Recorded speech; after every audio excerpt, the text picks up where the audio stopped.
Roger, 0J, and I feel fine. Discovery Houston, press to ATO.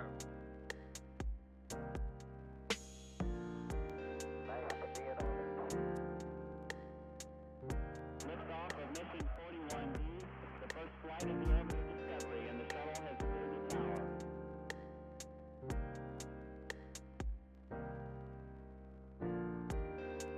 3, 2, 1, 0, 0, liftoff. Discovery, go and throttle up. Discovery's 4 computers now have primary control of critical vehicle functions.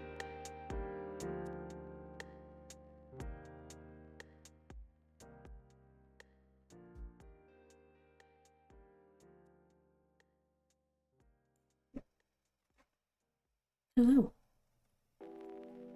You're all doing well. And if not, I at least hope that your night improves.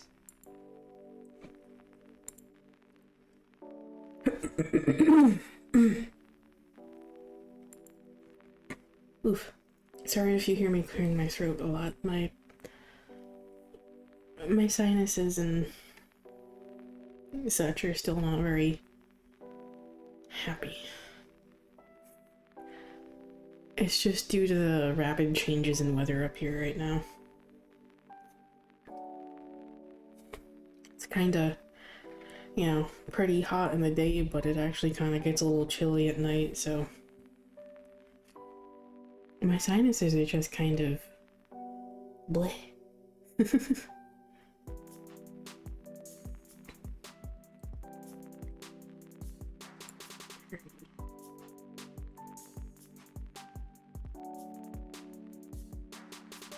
So, tonight I'm going to try to keep it to a fairly shortish stream. I mean, we all kind of know what I consider to be a short stream. Short stream meaning probably about like 3-ish hours, usually. I'm gonna try to be better about that today. Especially with my throat just being in the current state that it is, due to sinuses being in the current state that they are. But, yeah. I just wanted to do a short tarot stream because it's been a while. And, yeah.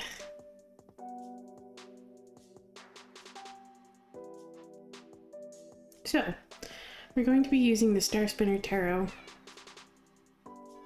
because this one's been like really calling to me lately again. I'm gonna be using the Seasons of the Witch Mabon Oracle because I am ready for fall vibes. And I am sitting here with my pumpkin tea.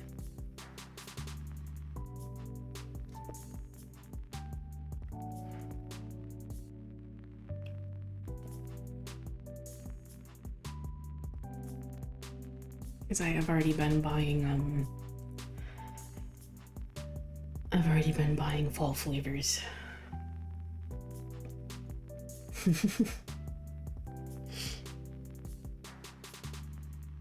But yeah.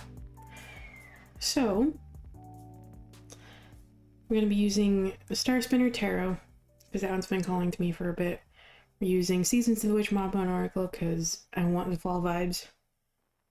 And also the Illuminators Amulet, because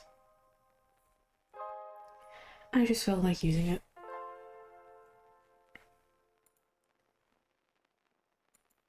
I just felt like using it. So, and I won't be turning off my main light. Also, I'm sorry if you can hear the children outside. But, I won't be turning off the main light, but I did turn on my LED lights underneath my, desk shelf here. under the top part of my desk. I did turn those on. Just for the coziness.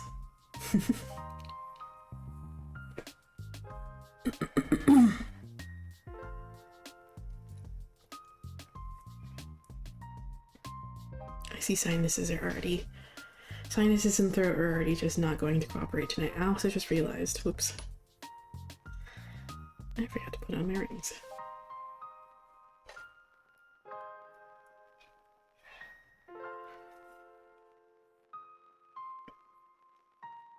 There we go. That's better.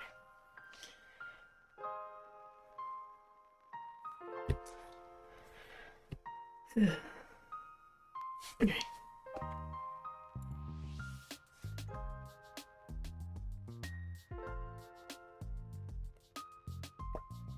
Let me just enjoy a bit of my tea here real quick.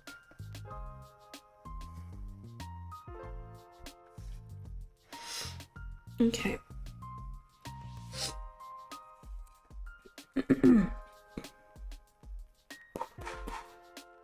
See.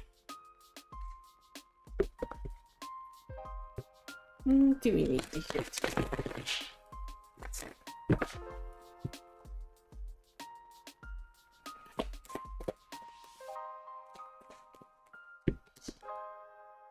Oh boy.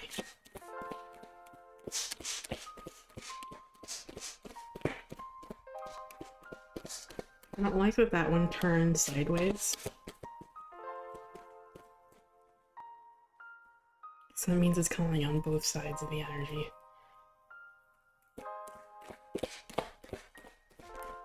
Okay, okay.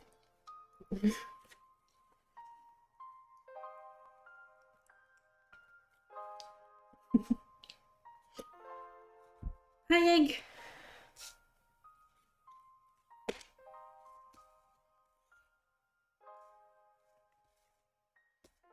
Okay. So.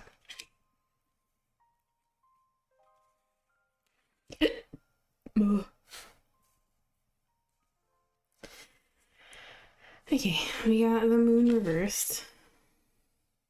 Yeah. That is the moon. Okay. Double checking. We got the Ace of Swords reversed. So that's great. What's our mystery card here that's sideways, huh? Yeah, that's what I fucking thought.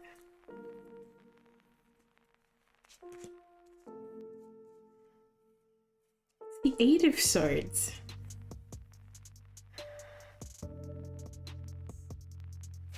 Can we not?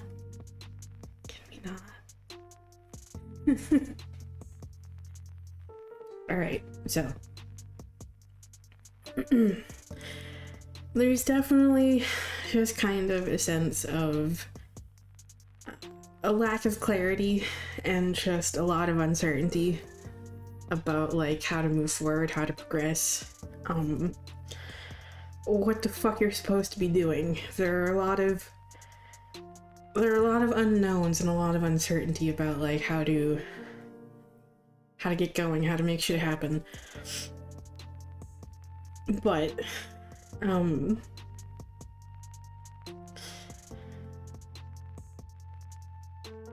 this is your reminder to not let that fear of the unknown to get the better of you here, okay? Don't let it get the better of you. Don't let any of those fears, worries, anxieties, self-limiting beliefs just kind of get in your way and hold you prisoner here, okay? Even if nothing makes sense right now and you don't know how,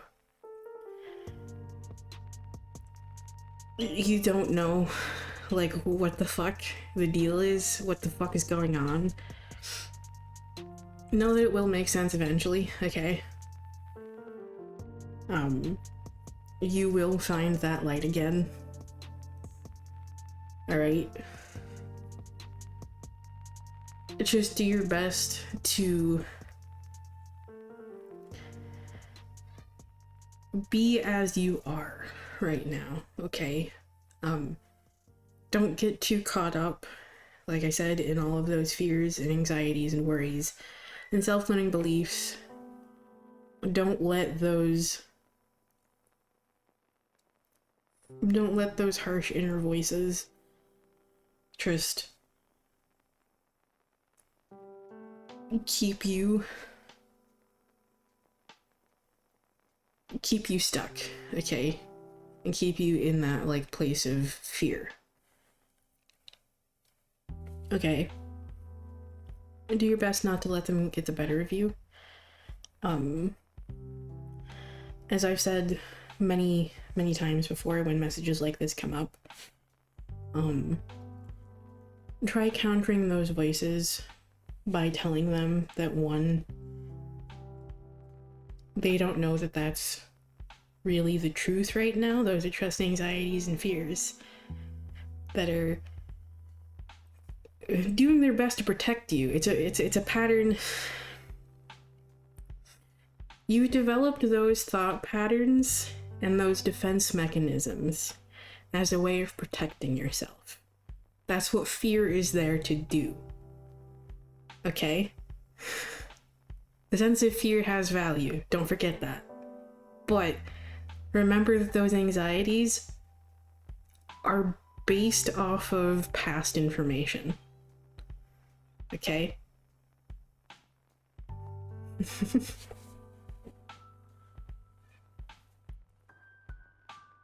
Just because something has happened one way in the past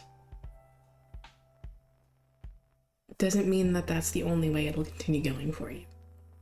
Things will always change. Things can always get better. Okay? So don't get too in your head, get too bogged down by all those worries and anxieties and those fears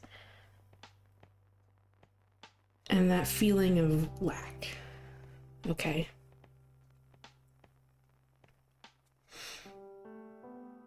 Because those voices aren't telling you the complete truth. You won't know how something goes until you actually try.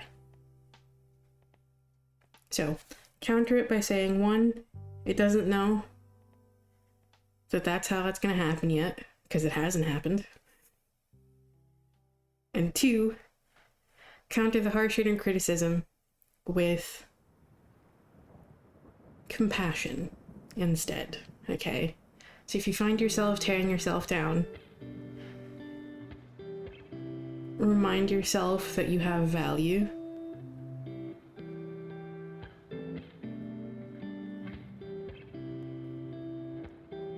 And that you deserve kindness, including from yourself. Counter it with something positive about yourself instead.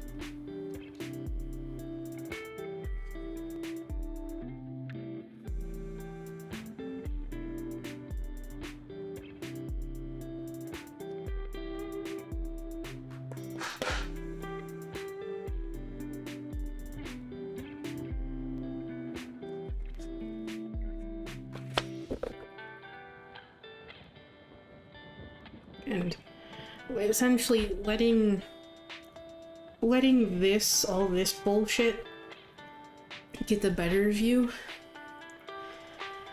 is kind of, it feeds into this mental fog, okay?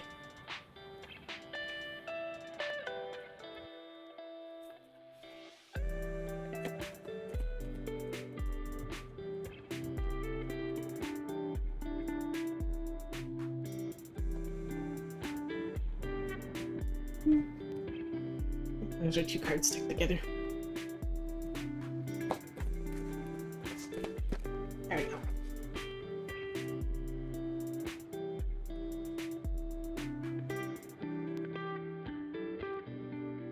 Okay.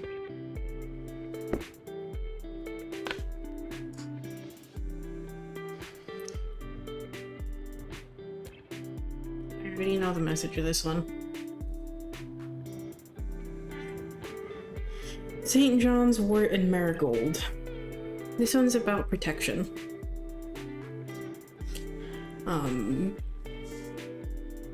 Particularly protection from, like,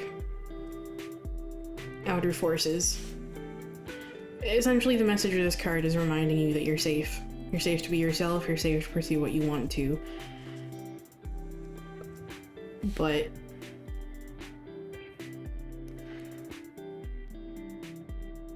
you might be letting all these self-loathing beliefs, and all those fears and worries and anxieties create a mental block for you.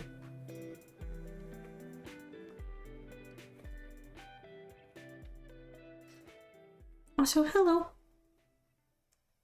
I hope you're doing well.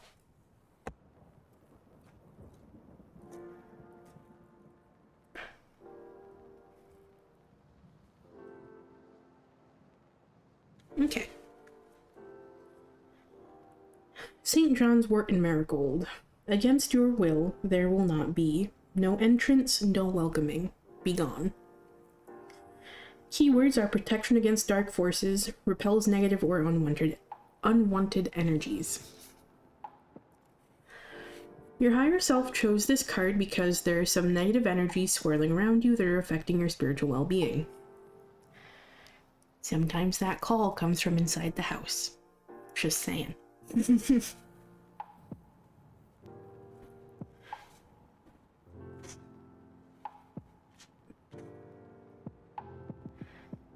In fact, I would say that that's the most common form that we see it in. You may see this energy manifest in mood swings, nightmares, general low energy, or an unexplained feeling of heaviness. Know that these feelings are not a result of anything you have done, but they will continue to disrupt your life if you don't take steps to remove the energy that is causing you harm. Take a few moments to think about when you feel this energy the most. Does it tend to happen just after visiting a particular person or location? Do you feel this way at work or at home? Most people are not aware of how much energy they steal or the ways in which their low vibration affects others. I don't agree with the terms of low vibration and high vibration. It's important to hold space for the people you love and care about by listening and supporting them through tough times, but when a relationship becomes toxic, you may need to take extra steps to protect your energy. If St. John's wort and marigold should fall out of the deck reversed, it's a sign that someone is intentionally causing you harm. Someone might be spreading venomous gossip, sabotaging your work, or going out of their way to make you feel small and unworthy. Know that this is their low vibrations. I would like to rephrase that as low mental and emotional states, and has nothing to do with you. These are just that, beneath you. Pay them no mind, but take steps to defend yourself if it comes to a point where they are gaining traction with their maliciousness. Again, sometimes the call comes from inside the house. That doesn't mean it's your fault. That doesn't mean you deserve it. Okay? But it is a reminder that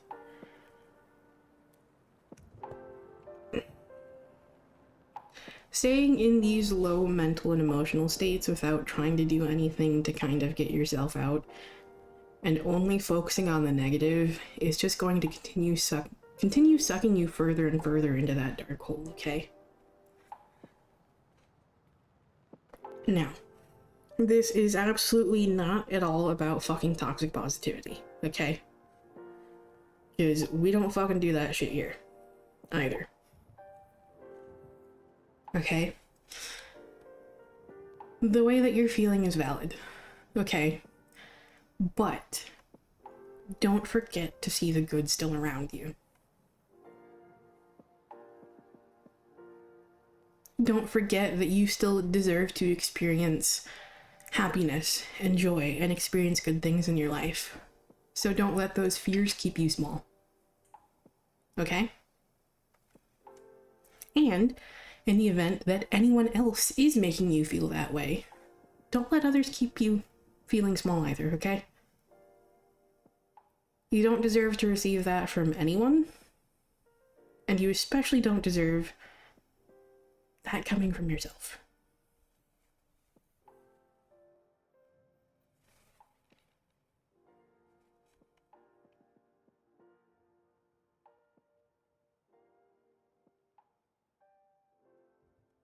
There's also something else I was going to say, but my mind just completely fucking blanked.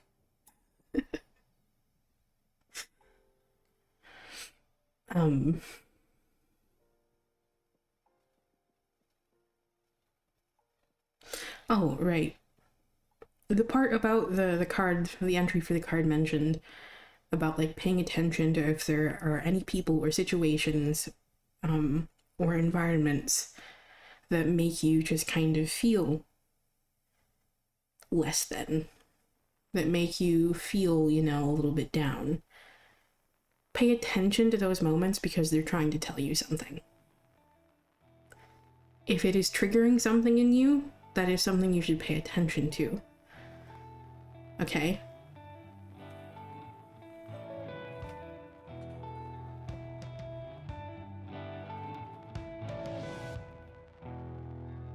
That is essentially just your body and your mind trying to get you to pay attention to something that's going on around you, okay? That is what the purpose of those triggers are.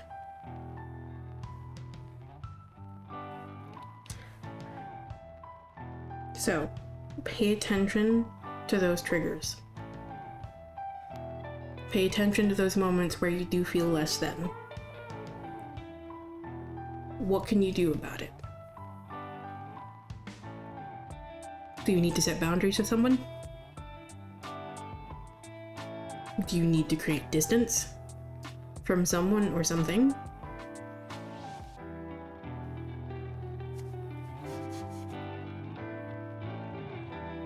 Is there something in someone that you're seeing that you don't quite like because it's a trait that you fear that you have?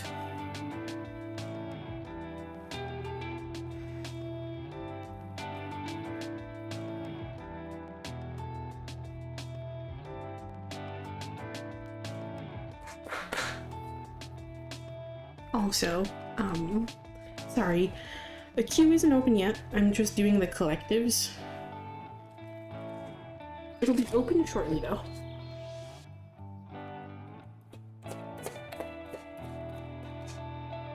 Hello, card.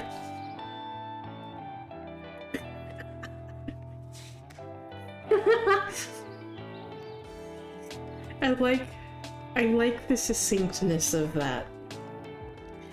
Nope. Learn to say no. Okay? If there is a situation that you know puts you in that state, that low mental and emotional state that you know is going to drain you emotionally, mentally, and energetically, learn to say no. Okay? And it doesn't even necessarily have to be a no, a straight no.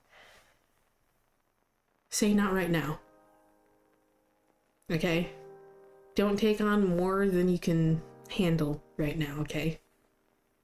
Focus on caring for yourself and prioritizing yourself. Okay? When you're in this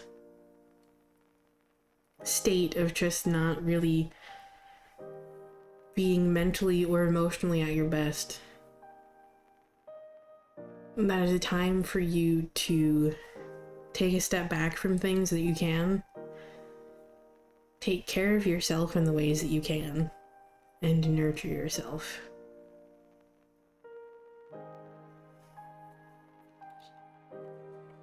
So, learn to say no.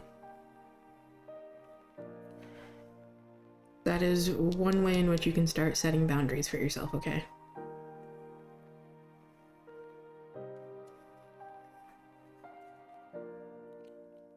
And also, if you find yourself in a situation like this, don't be afraid to nope the fuck out.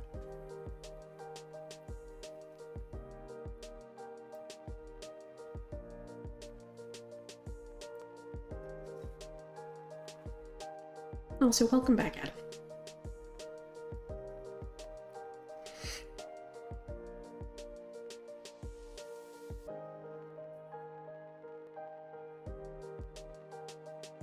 I know this one is definitely a bit of a call out for me, especially.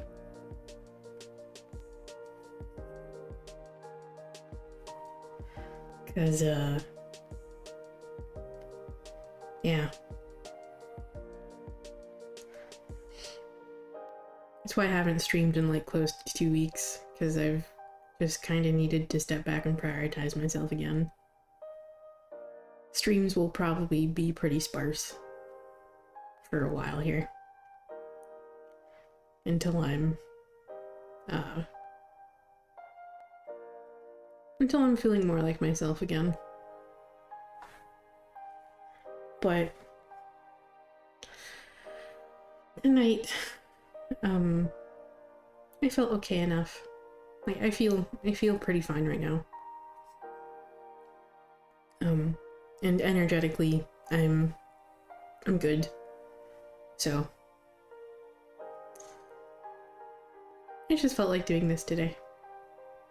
Because it's been like 2 weeks. I haven't been giving myself many readings either. So it's been a while.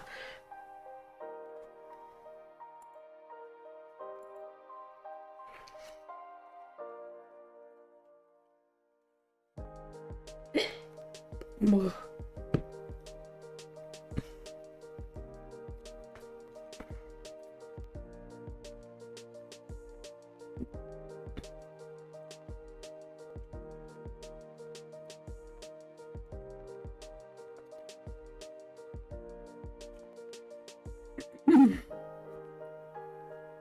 Alright. Should we do another collective?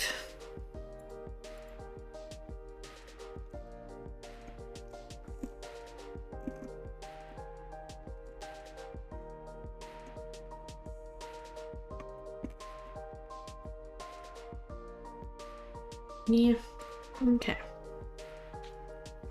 Let me just drink some more of my tea here.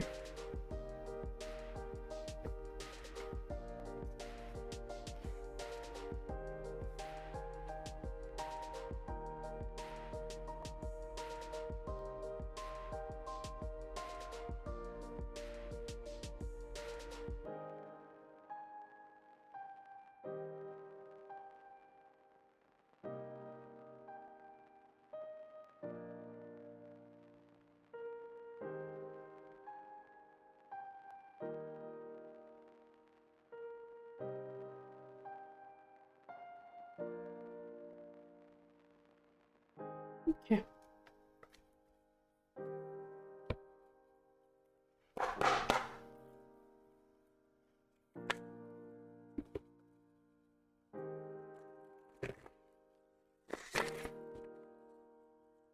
What do we need to hear?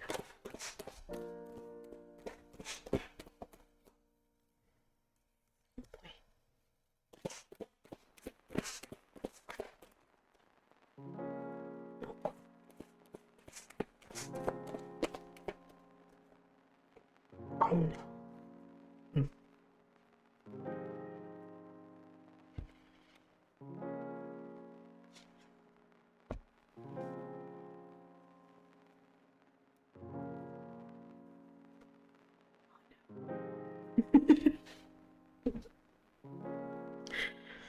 We have the 2 of coins reversed, the 8 of coins reversed, and the 6 of swords. Oh boy. Oh boy.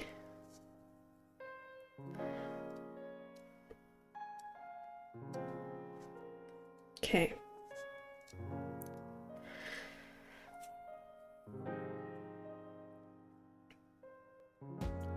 So,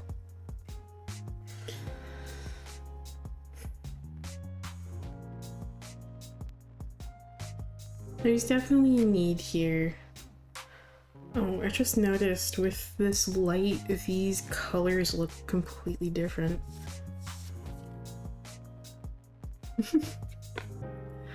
These look like more blue.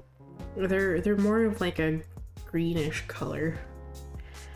It's like a kind of like a teal, like a dark teal color. But these just look straight up blue on camera because of the light.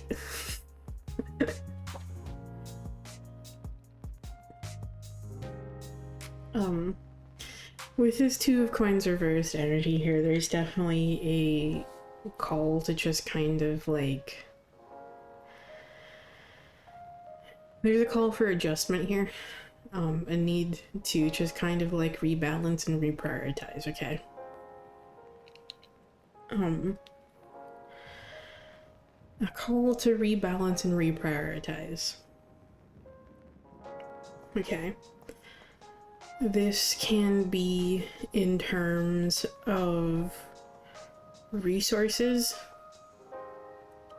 but also this can be in terms of your physical body, okay? I like to consider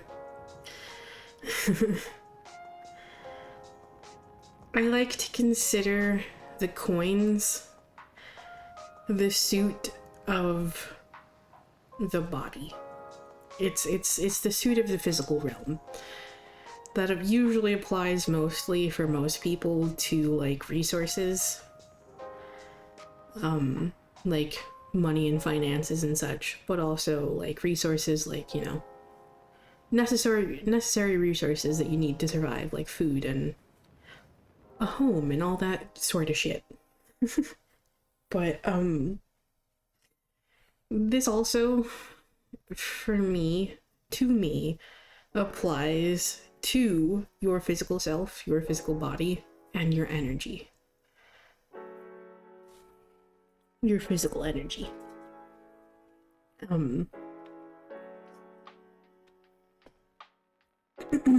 Like, you know, the Suit of Swords is always associated with, like, the mind and mental states and all that sort of shit. Cups is usually, like, emotional states and spiritual states. Fire, to me, is usually, like, ambition and desire. Fire is the force that drives you.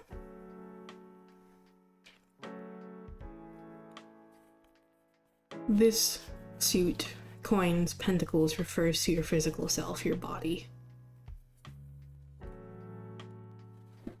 Because those are all very, very important components of yourself. Mind, emotion, and spirit.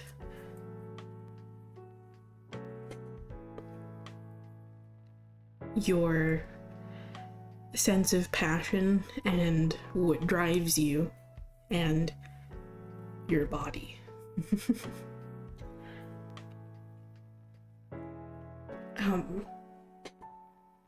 And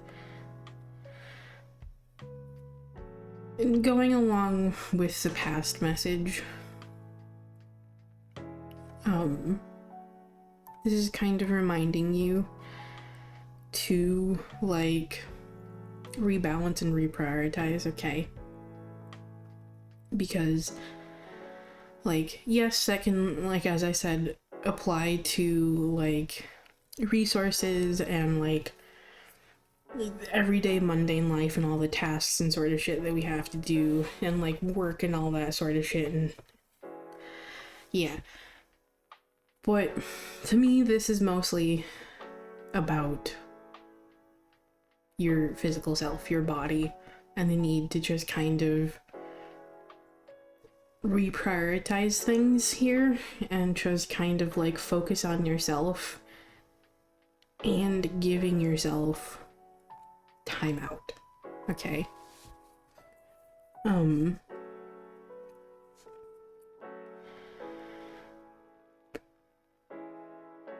Focus on giving yourself time out and prioritizing yourself and actually caring for yourself and just kind of like reinvigorating yourself, okay?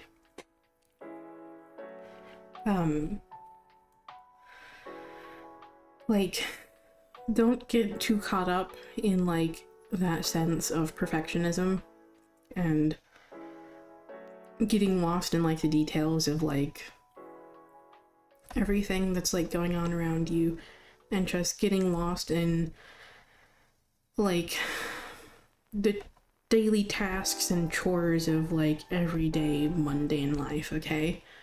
It's really, really easy to get overwhelmed by that and just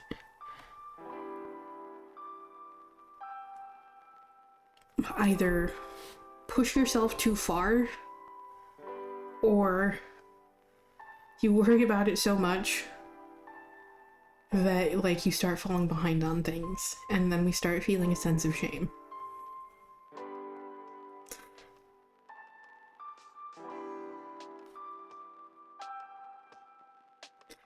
Adam knows which category I fall into.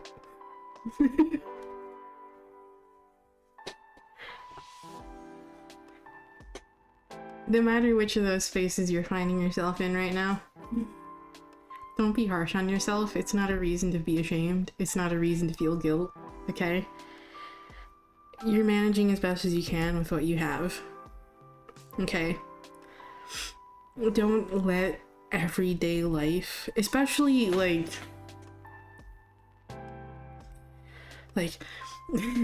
this doesn't have anything to do with the reading necessarily, but you know, like some of you might kind of like feel a similar way. Like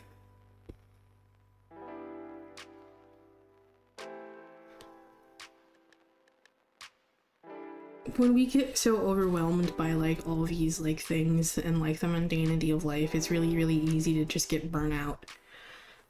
Especially if you're someone who's neurodivergent. Especially if you're someone who has been diagnosed with autism. Burnout is, unfortunately, a very frequent state for people who have been diagnosed with autism. Because this world wasn't made for them. It wasn't made for any neurodivergent people, okay? It's not very kind to us.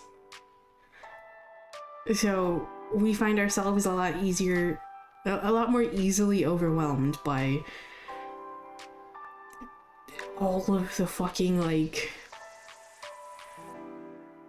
tasks that just come with everyday life and maintenance of ourselves, our homes, our jobs, everything.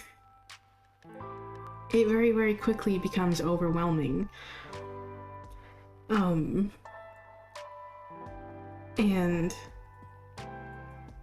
because, you know, like so many neurodivergent people, especially those, again, who have autism,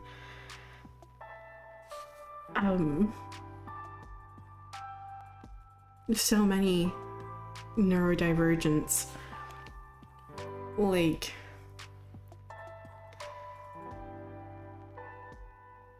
it becomes so much easier for so many to become like even more easily overwhelmed by the fact that so many of them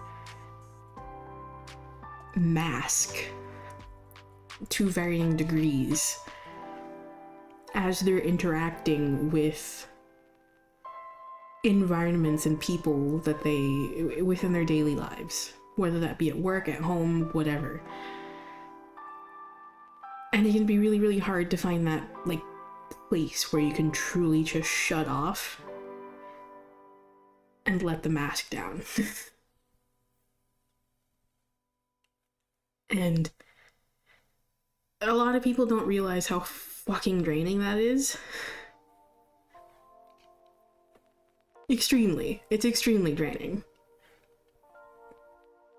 And so that makes it even more like even more easy to get overwhelmed by just like everything.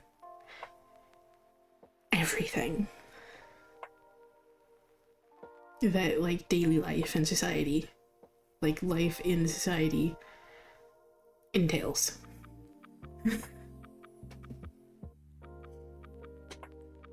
So,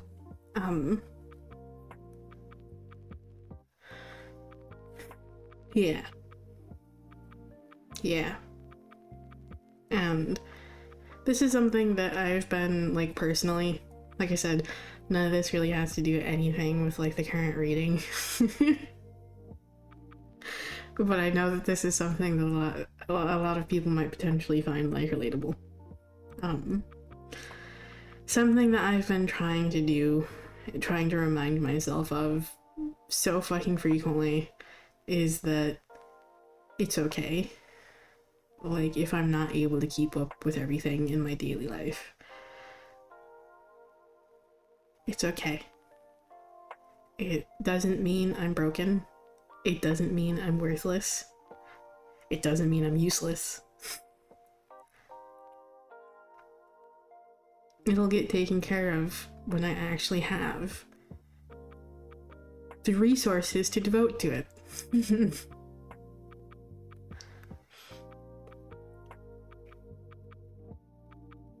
Like, the point of that being, like, again, as I said, don't let that guilt and shame eat away at you, okay? If you're not able to keep up with things, alright?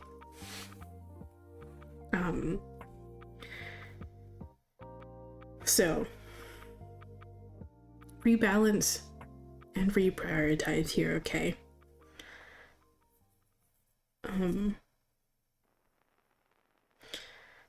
Do your best to not get, like, overwhelmed and lost by the details, okay? And if you're not able to, if you are in a position where you're not, you're not really able to devote, like, too much time or energy to things that you know that you should be doing, like cleaning and taking better care of yourself and all that sort of shit, taking care of all the little mundane tasks, it's not a reason for you to feel shame or guilt, okay?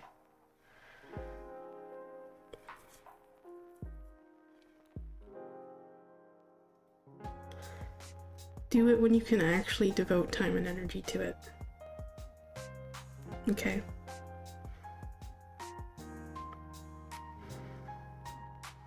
So. But also,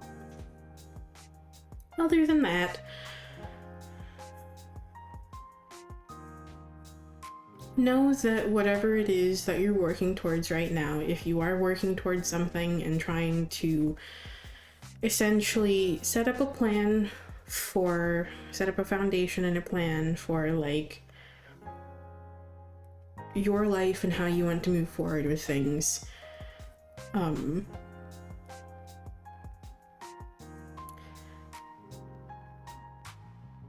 know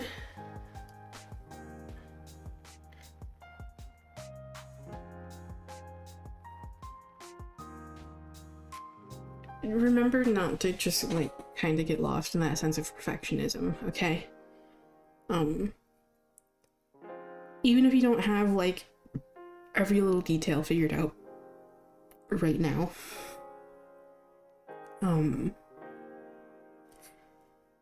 even if you don't have every little detail figured out right now, it's okay.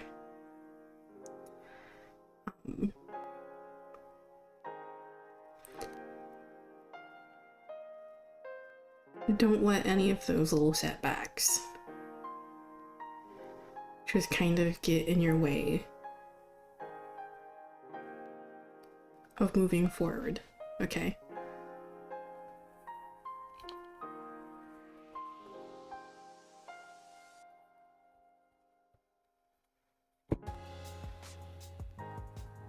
Like, regardless,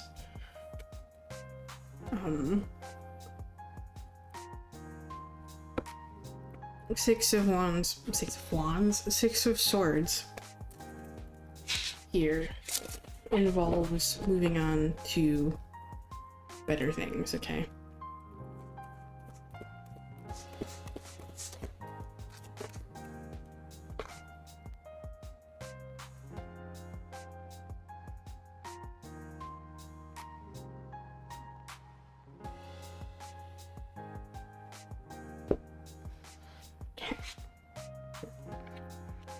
Key magic card, huh? So is that focused? I have to fucking actually check. There. Might be a little bit more in focus now.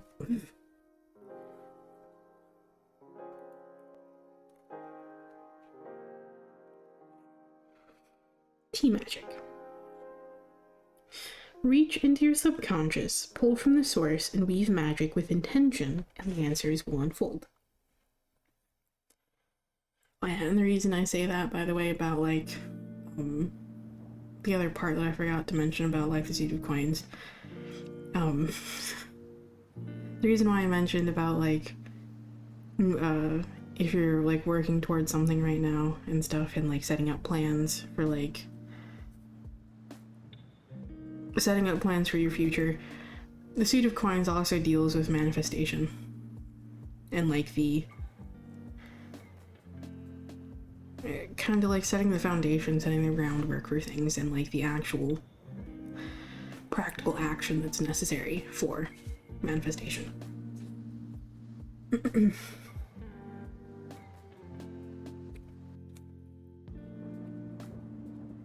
Okay.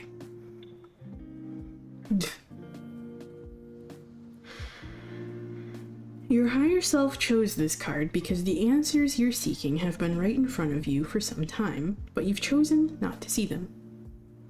Tea Magic will visit you when there is a hard truth that needs to be heard, and you're experiencing some form of denial. You may even be doing it unintentionally as your ego's way of protecting you from something that may be hurtful or difficult to understand.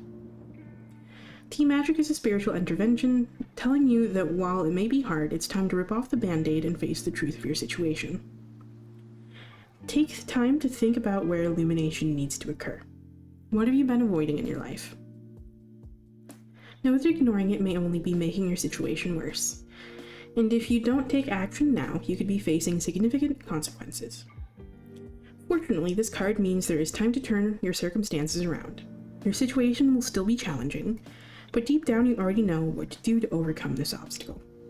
Before you can face the monster, you need to acknowledge that it's real. Okay. So, make sure you are taking time to rebalance and reprioritize things as necessary, okay? And this card is giving vibes that, like, the vibes of, like, if you don't take, going back to that, like, whole thing about, like,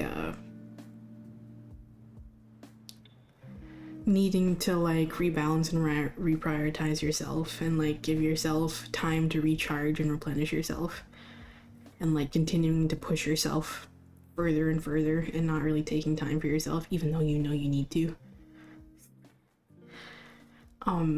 This is definitely giving that vibe of, if you don't take a break, your body will take one for you.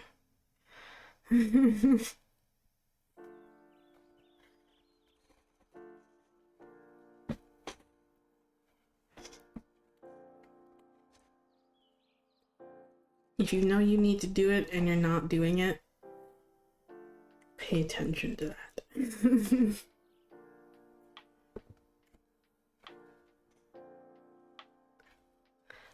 Hello.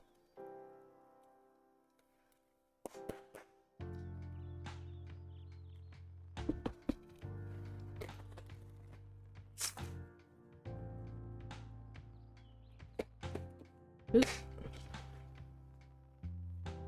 Really?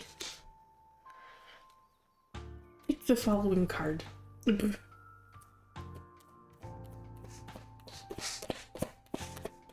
Not this deck gonna sass us tonight, apparently.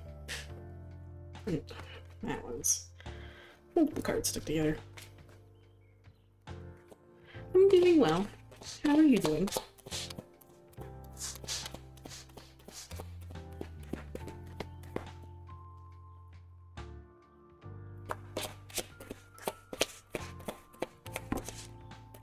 Dang it.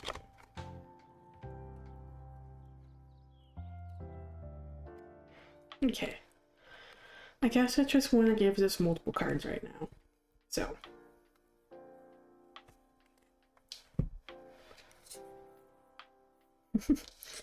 We got pick the following card, which essentially means draw again.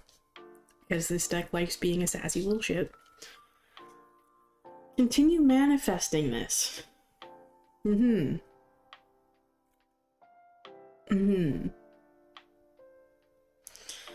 Alrighty. Take it to the altar. So, definitely going in line with that vibe of needing to just kind of like take time for yourself and tune into yourself. And not yet, but it's coming. Interesting. That one's definitely going in line with this continue manifesting this card. And that card right there, for sure.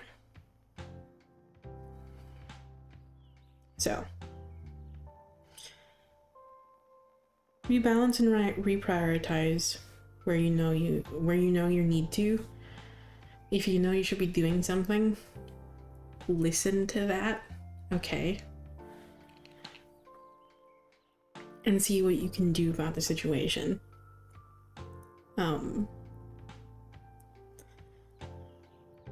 Just keep working towards the things that you're working towards here. That you're trying to create here. But again, make sure you're putting that energy where it needs to go. And that includes yourself, okay? If you need to take time for yourself and take a break, take it. Otherwise, your body's gonna take one for you.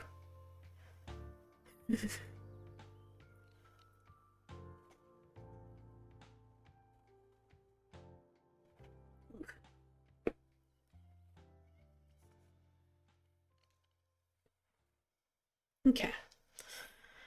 I hope that message helped for whoever needed to hear it. I know that one's definitely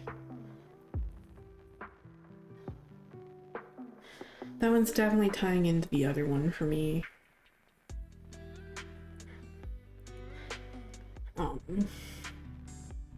Because like, I know for a while there, I was like pushing myself a little bit too hard. Focusing a little bit too much on the things that, you know, I was working towards and not really taking enough time for myself.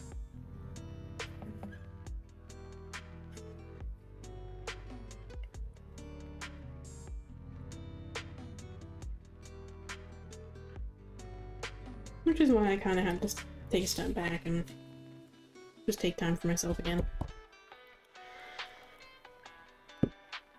Which is, like I said, why probably the streams will probably be a little bit more sparse for a while here until I'm just kind of feeling a little bit more like myself again. But luckily,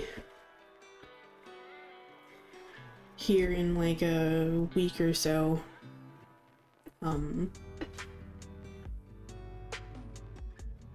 here in like a week or two, I'll be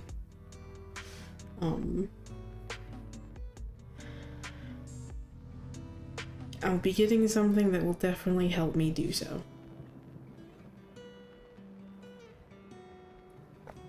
And getting something that will help me reconnect with like a part of like my late childhood. So,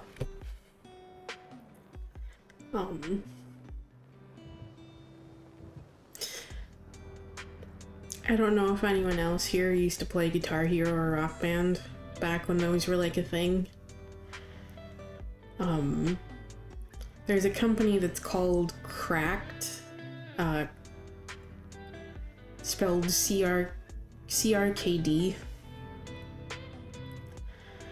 that started making controllers again, like plastic guitar controllers for Guitar Hero and Rock Band and like those sorts of rhythm games again. So you no longer have to buy from the used market on eBay and get overcharged for some of those. Because a lot of those are like already over a decade old, so you know, yeah. But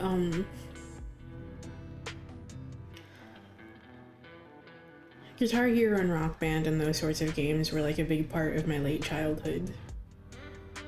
And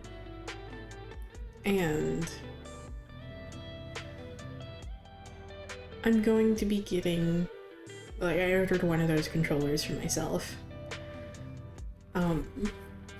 So whenever I get it here within the next few weeks, I'm probably going to be doing nothing but playing Guitar Hero for a while.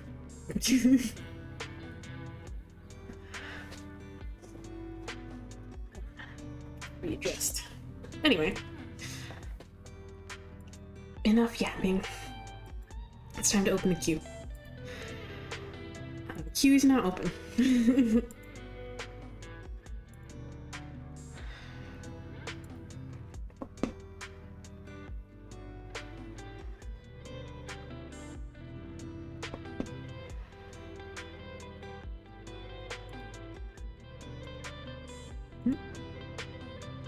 Alright. And also, I probably won't keep queue open for very long, because I did want to keep today's stream pretty short. Because even though I may be feeling a little bit better today, I don't want to push that too far. I don't want to push that too far. Alright. Looks like you're up first here, Adam. Are you ready?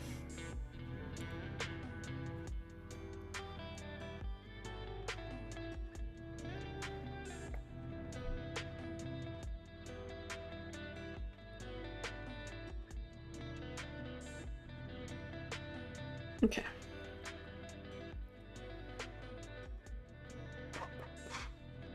Let's see.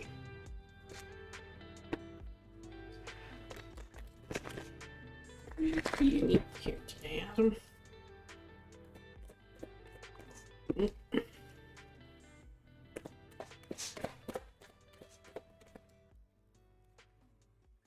Okay.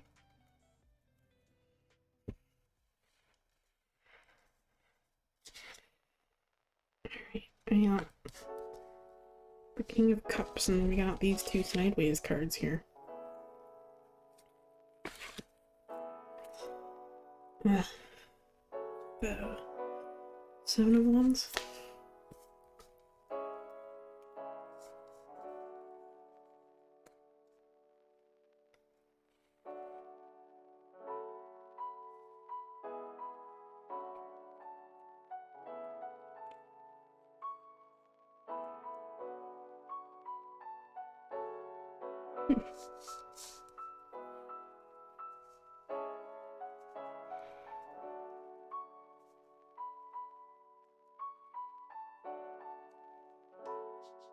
Okay.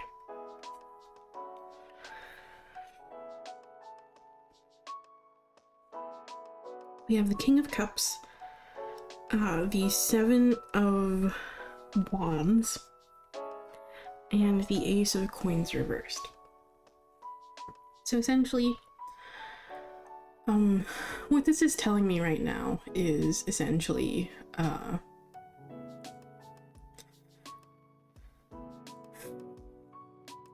so,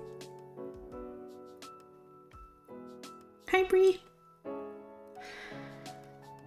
Make sure that you're keeping yourself,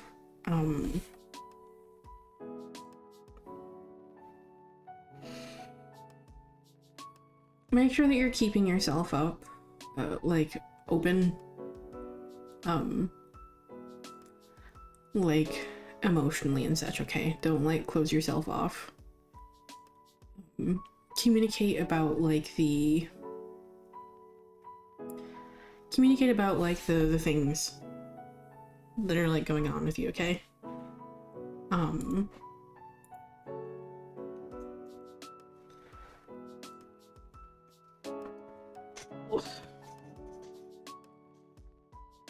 Okay. I actually, sorry, I have to stretch. And I think I'm gonna go ahead and like close Q here because, like I said, I don't want to keep string too long. So I'll keep it open for like a couple more minutes. Here at 7:45, Adam, do you want to close Q for me if I like don't get to it first?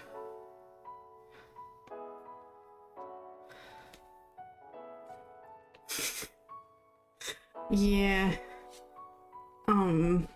That's kind of the, that's actually, funnily enough, kind of been the theme for tonight, Bree. Is exactly that.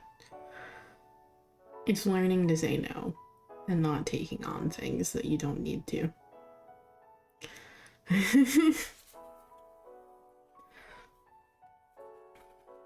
So,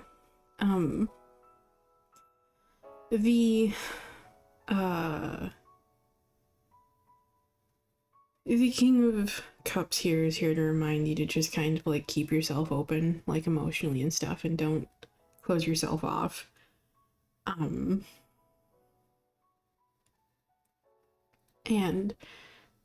to essentially, to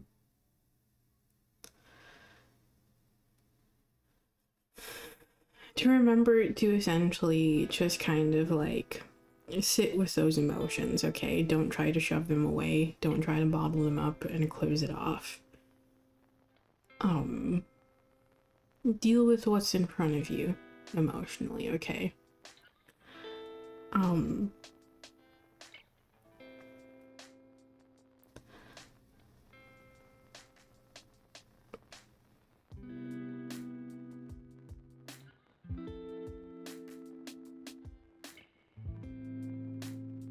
Yeah.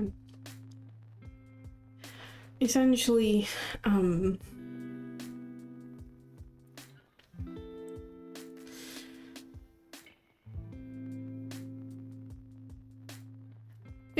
like I said, just kind of like deal with what's in front of you.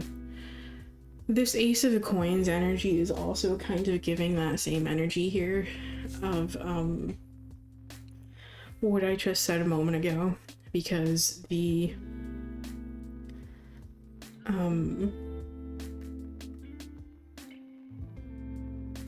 Ace of Coins is essentially like when opportunities and things and shit are like offered to you, okay?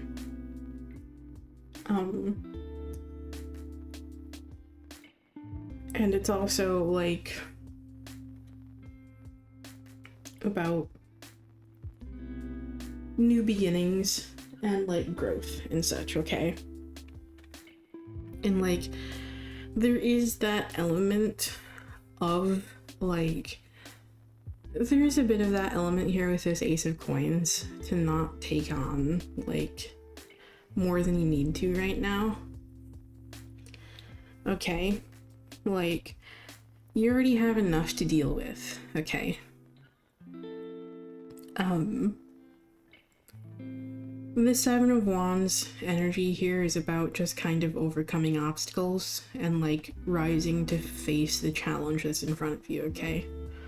Like, definitely believe in yourself and believe in your ability to see yourself through this situation and to experience that growth that you're looking for, okay? Because whether you're telling yourself this or not, you know there are better things ahead for you.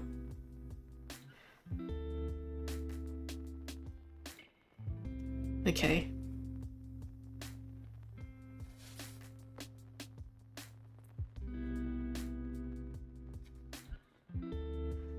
I hope you know that there are better things ahead of you, bitch. Like,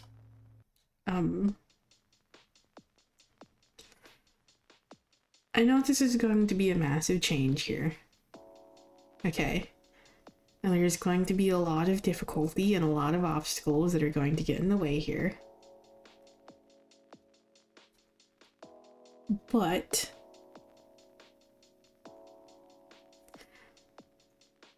remember that things can go better than you expect them to, okay?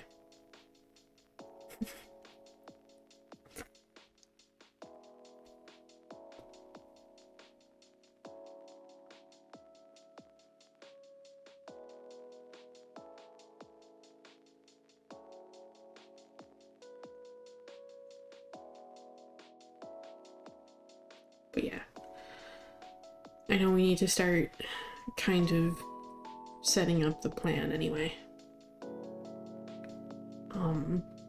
Here soon.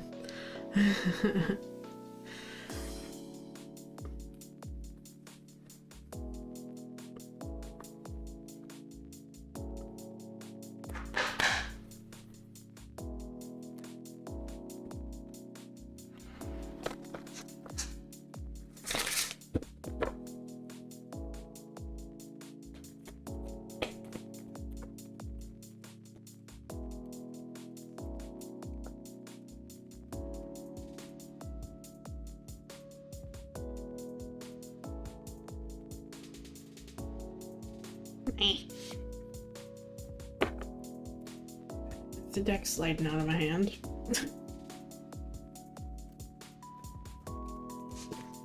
There we go again.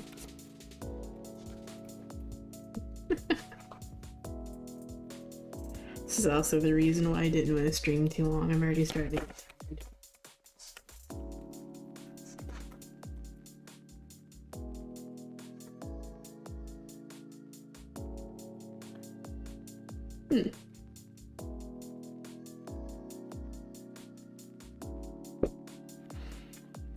Okay. Autumn equinox. Nothing is whole without the acceptance and acknowledgement of all. Yeah, this is essentially kind of like the light meeting shadow sort of energy here. There's the book. My brain be derping today, apparently.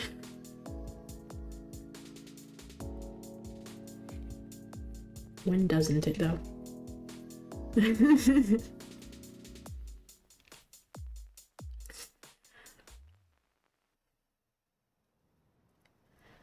Autumn equinox. Nothing is whole without the acceptance and acknowledgement of all. Keywords here are temperance, balance, and renewal, which goes in line with that.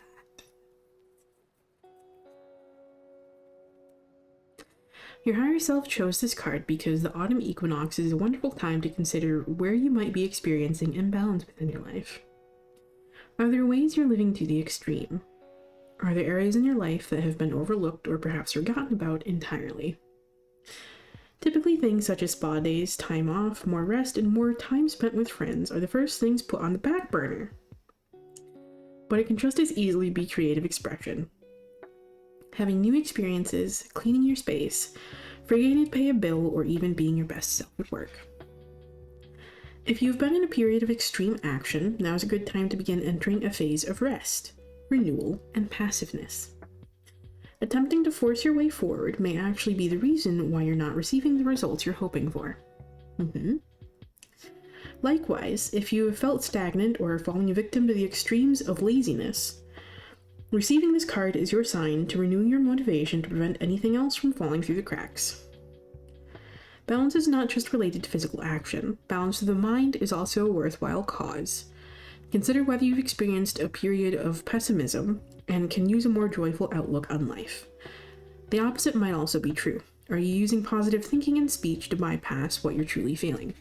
That goes so in line with this card, the King of Cups.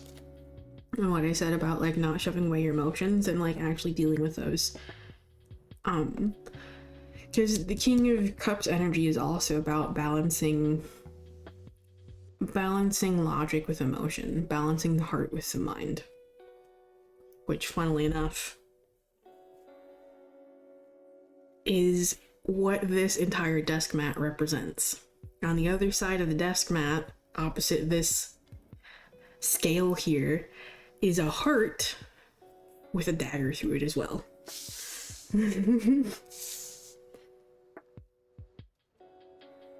Like, there's a need to balance, as this card said. There's a need to balance the heart with the mind. There's a need to balance action with inaction. Moderation. Moderation in everything.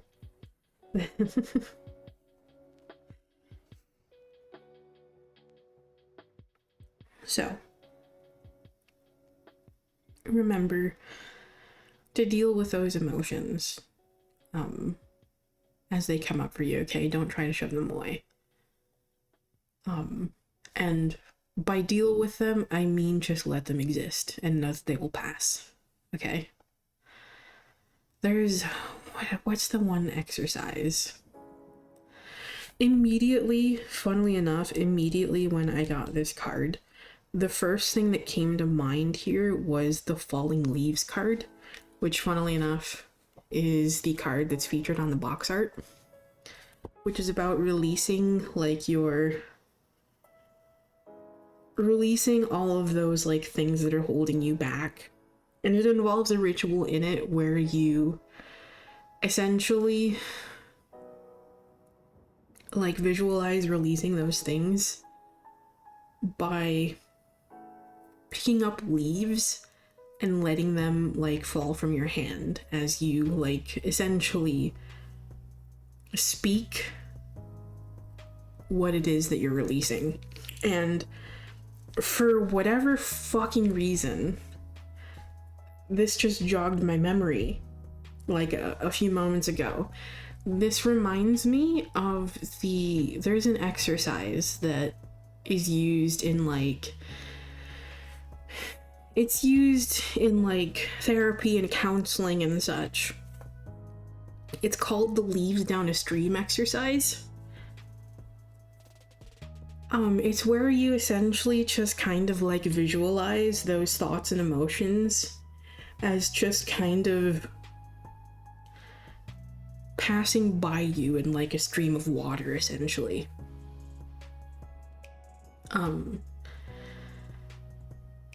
It's kind of like a visualization slash, like, kind of like almost meditation-like exercise where you just kind of see, and it's phrased in so many different ways. But that's, funnily enough, the one that I know of is, like, the Leaves Down a Stream. Sometimes it may be a little bit more chaotic for you, and it's more like fucking cars down a fucking highway. Or if you want to use the same example of, like, leaves down a stream, it's more like leaves down the rapids.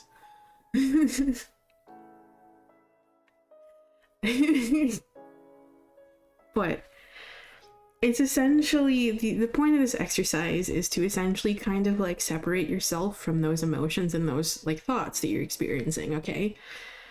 It's existing with them the way that you are and the way that they are, but not identifying with them.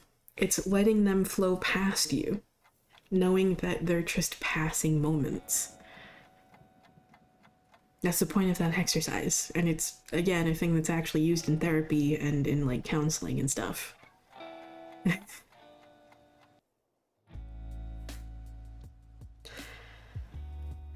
And, like, those are, like, the sorts of tools and exercises and shit that you'll just kind of be given by going to therapy and stuff. Like, they're not going to magically fix everything for you. They're going to teach you the tools of how to deal with it as you encounter it. That's the point of therapy. It's building the tool set you need to get through these moments. That's it. And medication, if you need it, of course, which will greatly help.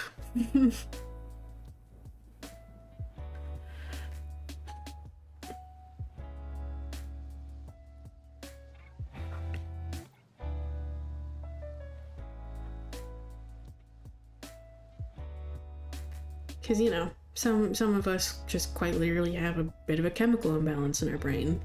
And medication will actually help rebalance that.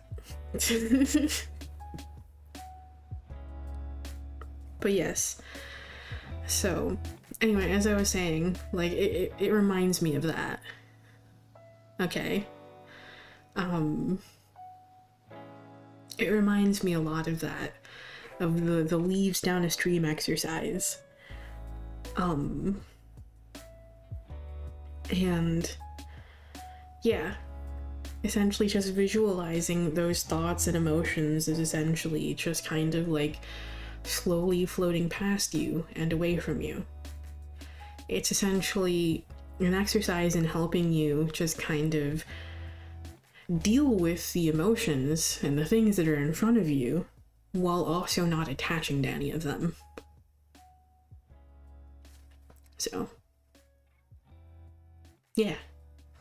And essentially, anytime I say that, you know, like, anytime this concept has come up in the past, where I've said, you know, to sit with your emotions and let them exist beside you, it's essentially, that's essentially what I mean when I say that you don't have to identify with those things. And to disengage from those things. It's remembering that these are just passing, fleeting moments. That these are just temporary mental and emotional states. And that, you know,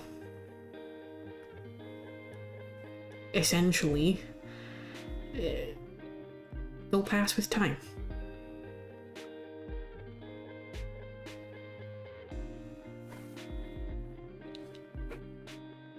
And it's like little exercises like that that kind of help you disengage from those things, disengage from those thoughts and emotions, and help you separate from them and not identify with them as much. And therapy is essentially finding what works for you.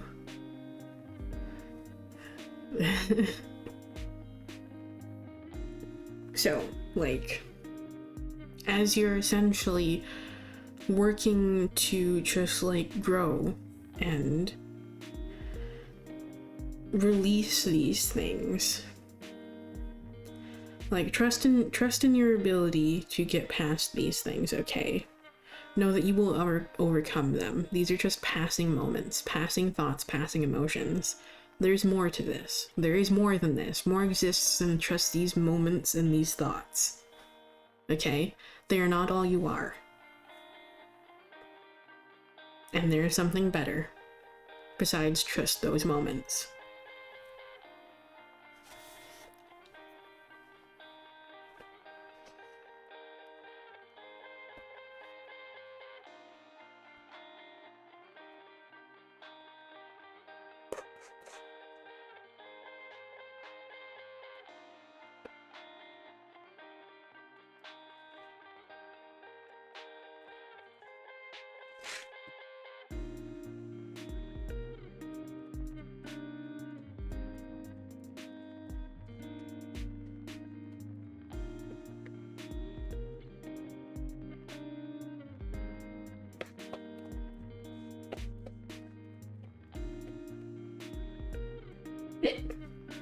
Okay. What's the... So there we go. Oh gosh.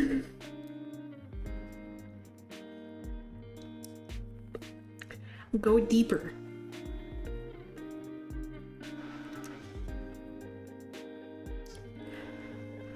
That's what she said.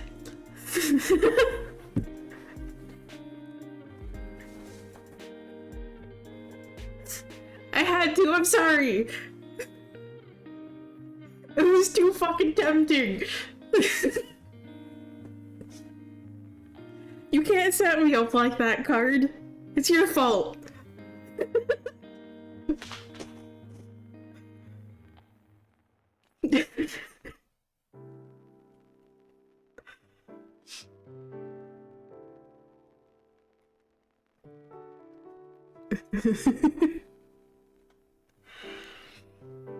But yes, don't be afraid to venture deeper into this, okay?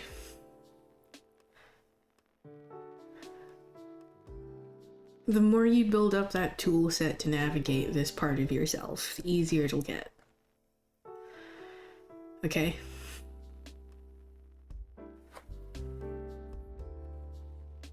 Like, it'll still be difficult, don't get me wrong.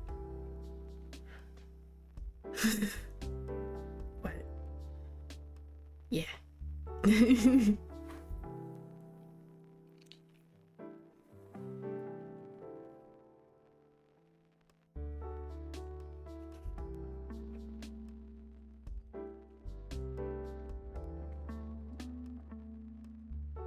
So, hello. But anyway, oh, my lights just turned off and turned back on again. And, okay. I'm not doing anything. My remote for my lights is all the way over there. I'm not doing anything.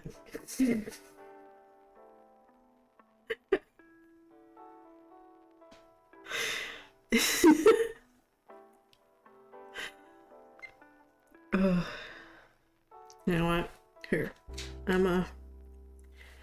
Control's gonna go away right there.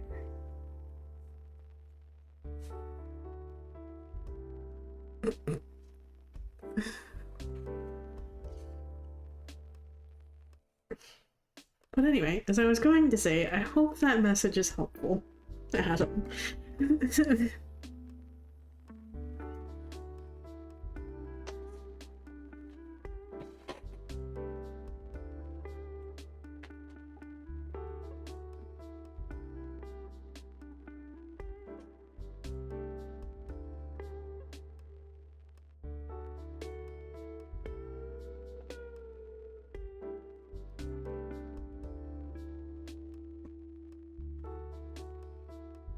Okay.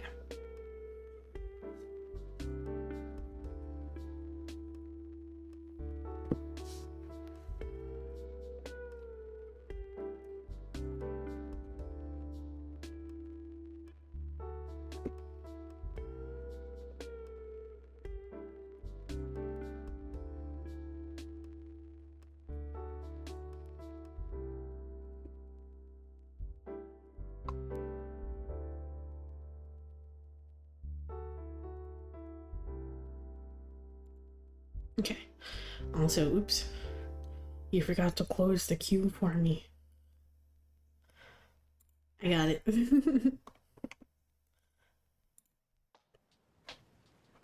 Okay. It is your turn, Egg.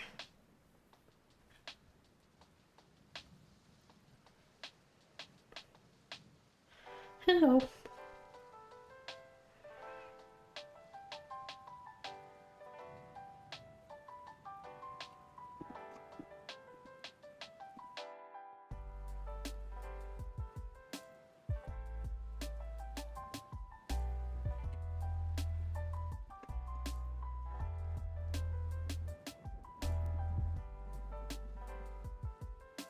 Are you ready? Sorry, I'm a little spacey right now, because I'm starting to get tired.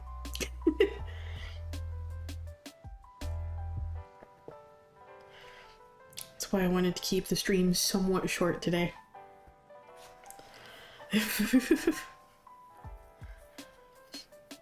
Because I knew I would probably get tired pretty quick.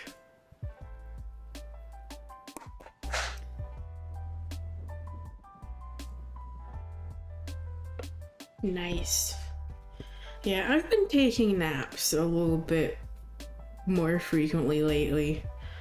Because shit's just been exhausting, man.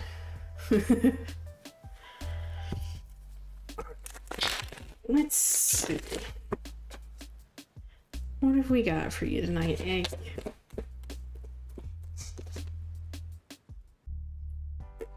Okay.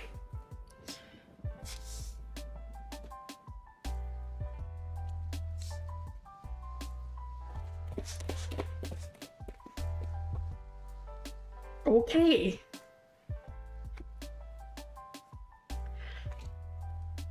If this card is a coins card, I fucking swear.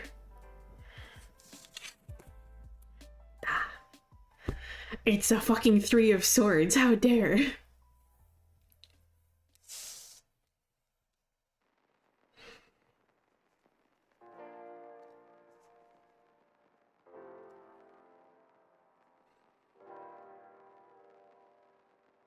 Okay. We got... Did I accidentally just shift my tripod? That was weird. We have the Three of Swords, the Two of Coins reversed, and the Ten of Coins. So, this is essentially just kind of a reminder here.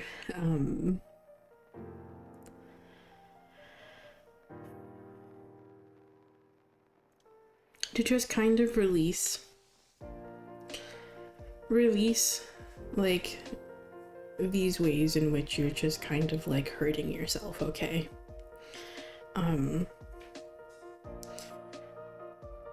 But also just kind of like, I don't know why, but lately one of the phrases that's come up for me recently with this card, specifically with the Three of Swords, is just kind of when you're just kind of holding, it's kind of like not necessarily like wearing your heart on your sleeve sorts of like vibes. It's more like when you're holding that pain and all that grief and just heartache a little bit too close to your heart.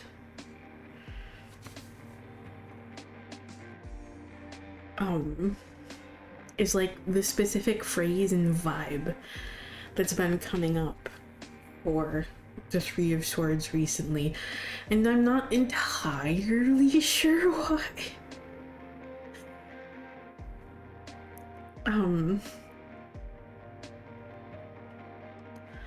But yeah, I don't know, but so essentially just kind of like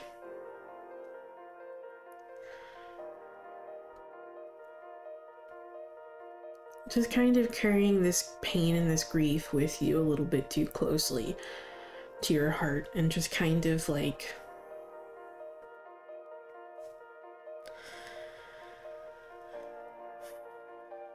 wearing this pain a little bit too close to the surface, and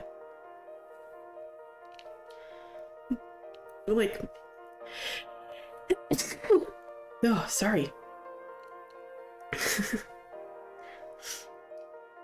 I don't mean that as a bad thing, by the way.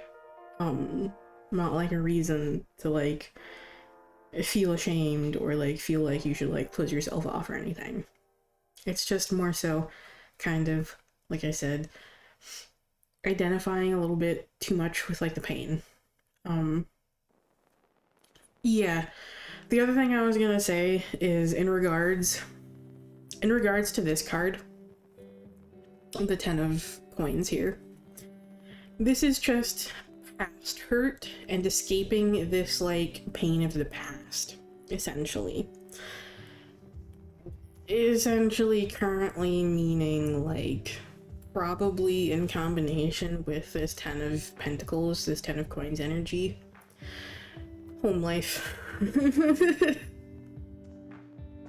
Home life,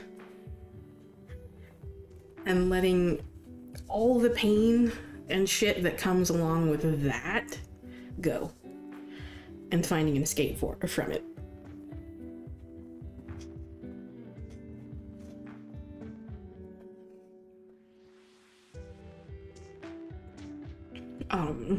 And I know, like, this pain comes and goes. Some days it's easier to deal with, some days it's not. Especially when you're still in,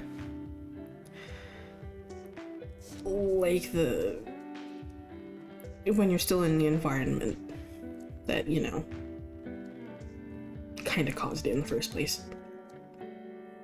When you're still in the environment that caused all this pain and shit in the first place, it's kind of harder. A lot of people will say that you can't heal in the same place that you were hurt in, or like some variation of that. That's not true. It's just a lot fucking harder.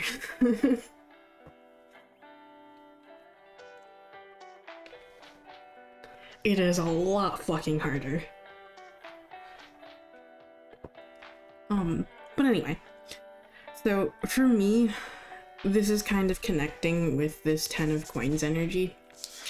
So this is just kind of involving, like, all of the pain and just kind of, like, trauma and bullshit that just kind of comes along with, like, your home life and stuff. And in regards to, like, your pursuit of trying to find a better, like, situation for yourself, living situation for yourself, okay? The Two of Coins here is essentially reminding you to rebalance and reprioritize, okay? Like, rebalance, reprioritize.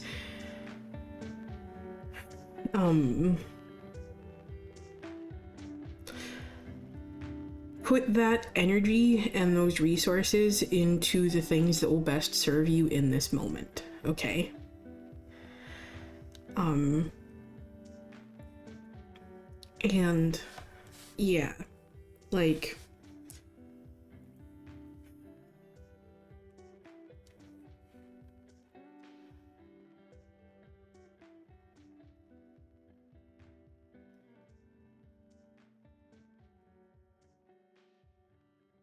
I know lately that you've been just kind of thinking of,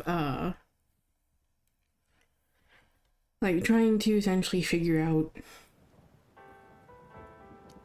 how to essentially, like, get out of the situation that you've been in currently.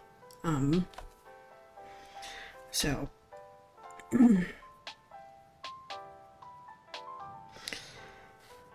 This is essentially just, yeah, kind of a reminder to just kind of, like, do what you think is best for yourself in the moment. So.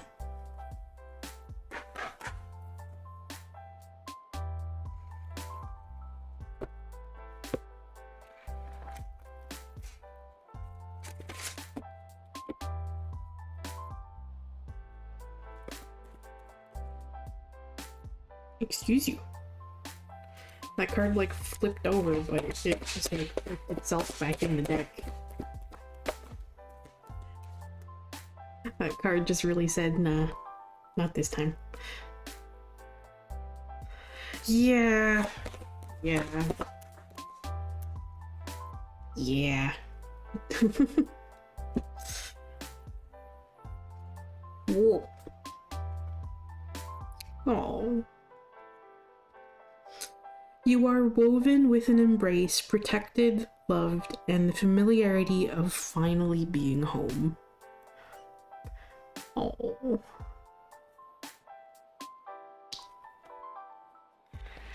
Yeah, I know you've mentioned that, like, recently. I'm really sorry that you're still dealing with that. I know this shit's kind of difficult right now.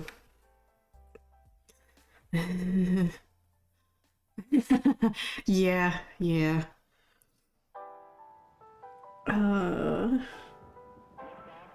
Keywords are security, safety, cozy corner, sacred space, comfort, and feeling at home. Your higher self chose this card because you need to be reminded that self-care comes in many forms. Sometimes getting dressed in the morning is what you need to feel motivated, renewed, and powerful, while other times it's standing your ground and saying no. And going so in line with what I said earlier in like the collective about this Two of Coins reversed energy. When Wool comes into your reading, it's to guide you to find self-care in the small moments of life. That can mean snuggling up in your favorite blanket, or finding a quiet corner to dig into a beloved book for the 15th time. Exactly. Exactly. It's finding the place where you actually feel at home and you can just be yourself. And when you're in like a bad home life situation, again, that can be very hard to find those moments and that space for you to actually feel safe. So.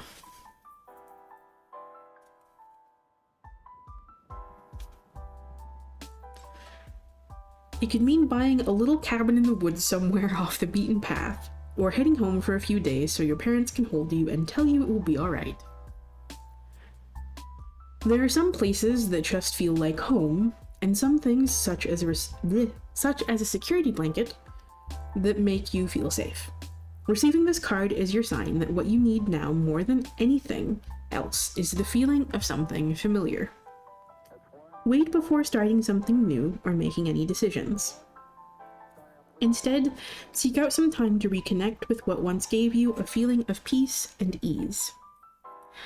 Feeling safe allows you to evaluate your situation from a secure place rather than one of fear or anxiety.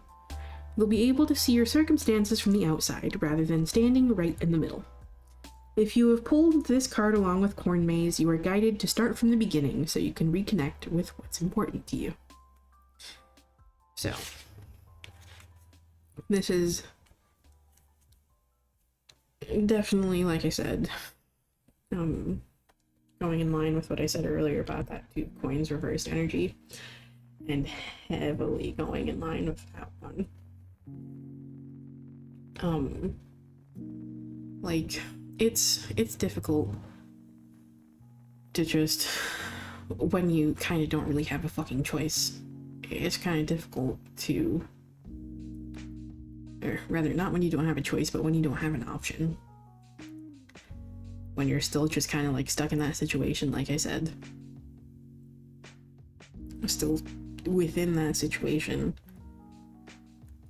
It's kind of hard to find that peace and find that feeling of like home and safety where you just feel comfortable and you can actually just be yourself. And I know that this is something that you're working on, like creating for yourself and finding yourself. Finding for yourself currently by like trying to get away from your current living situation, but you know,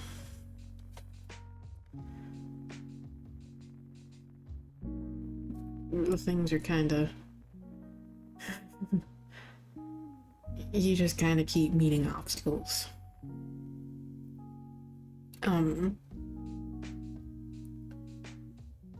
But yes, the part in this card that mentions not making decisions based from a place of just kind of like fear and making sure that you're making decisions based on, you know, like when you're like grounded in yourself and just kind of feeling secure and such are very, very important.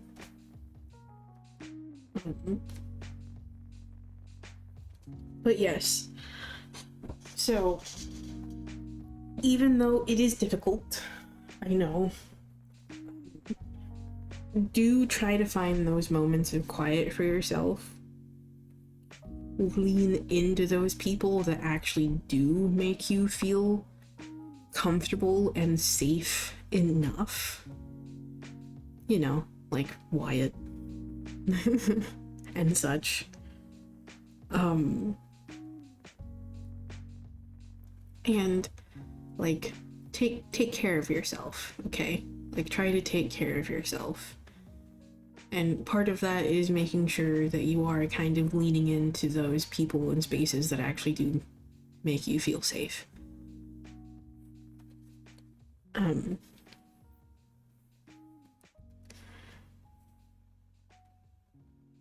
also, like I said earlier, like, going along with this card, like, do what you think is best for you in the moment, okay? I know there are kind of like limited options right now, and things aren't looking, they might not be looking too great, but remember not to give up on that yet, okay? Because this is still possible, okay? So don't give up on that just yet, even if you're just kind of like finding difficulty right now. And even if, you know, no option right now seems, you know, perfect, don't let that discourage you.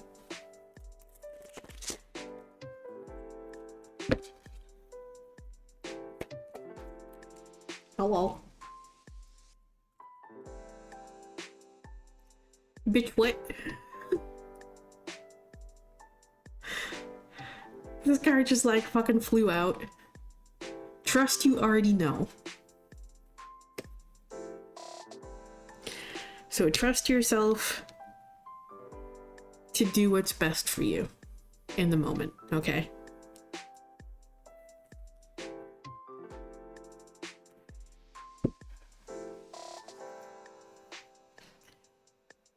And even if this leads you away, if this path leads you away from like where you really truly want to be, know that that isn't the end yet. I know, right? This deck is literally just like, bitch, trust yourself.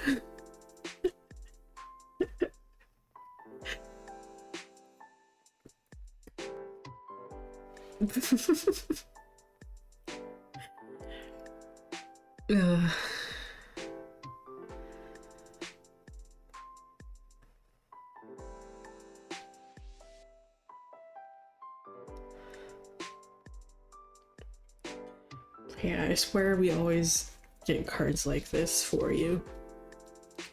Always. But yeah, I hope that message helps.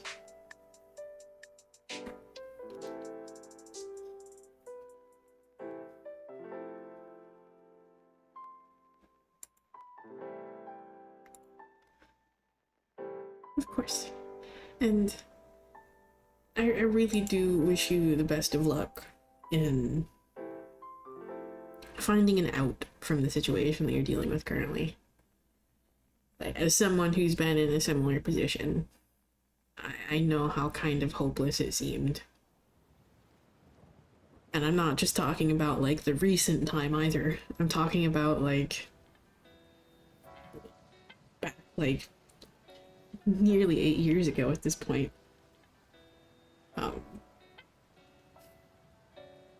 When I first got out of my own living situation with my own parents. I didn't ever think that I'd get out of there. And for the first few years being in the new place, it was really great. Until people there started just kind of being asshats. And living situation there just got a lot worse.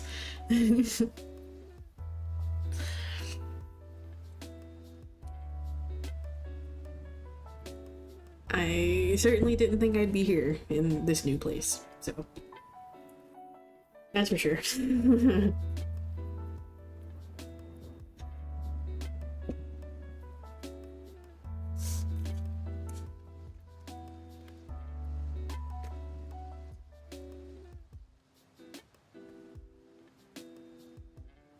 But yeah, I wish you the best of luck with that. I do hope that some opportunity presents itself that, you know, works out for you. Even if that ends up being the option that you mentioned, like the other night when we were in voice chat and stuff. And I know the obstacle to that is, you know, like not being able to take your cat with you and shit, potentially. So hopefully that option pans out in your favor.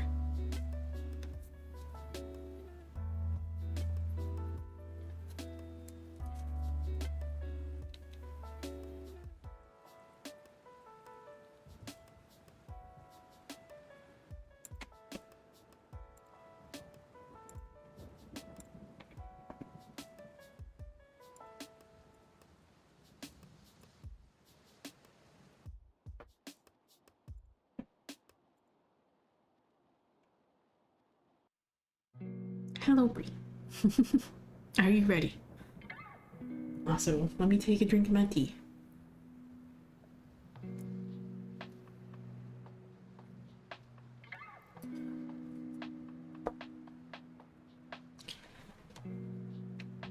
Yeah, no problem, Meg. I'll talk to you later.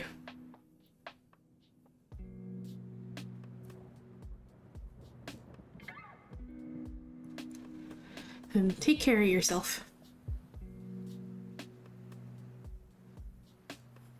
Okay. Yeah, my throat is starting to kind of feel a bit rough too, so.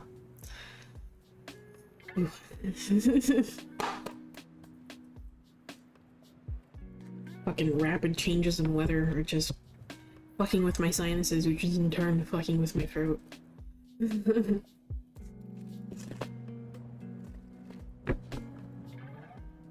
Let's see what we got for you today, Bree. Excuse me.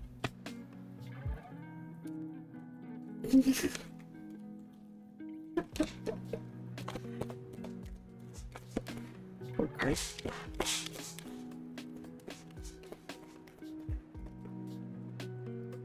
Oh, did we just get an extra card for you? Okay.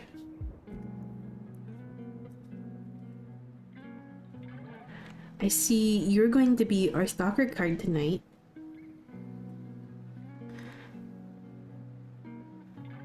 Why this card? Why you being our stalker card?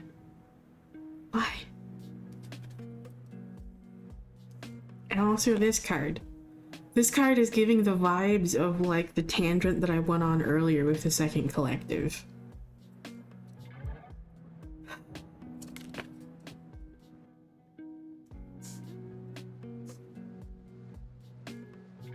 What's our mystery card? Ah, fuck.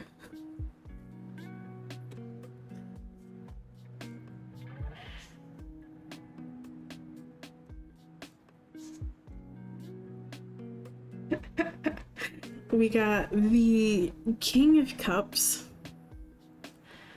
the Two of Coins reversed again for the third time tonight,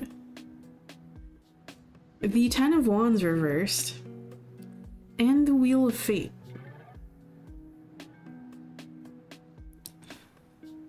Oh boy. Okay.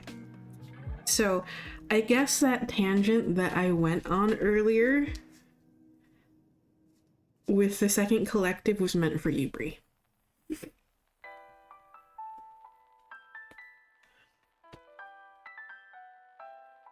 Because the combination of these two cards is that tangent exactly. Exactly.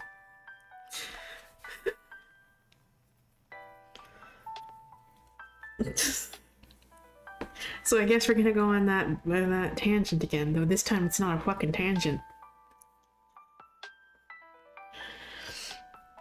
So, the King of Cups energy is again giving that vibe of just kind of like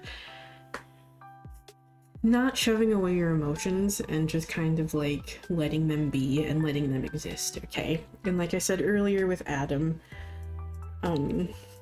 just kind of letting them exist, yes, but that doesn't mean that you have to identify with them, okay? Like I said when I was like talking to him and giving his reading, it's essentially like remembering that these are just like, these are fleeting moments. They will pass. And like visualizing them as, like I said earlier, as just kind of thoughts drifting down a stream kind of helps like create that necessary distance. It can help create that necessary distance and like help you disengage from them and like not identify with them as much. And seeing them for the passing temporary things that they are. And reminding you that that's not all that you are and that better things outside of that exist.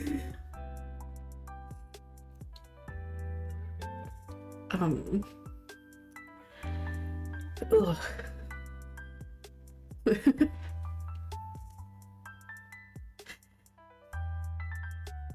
Like, remember that, like, these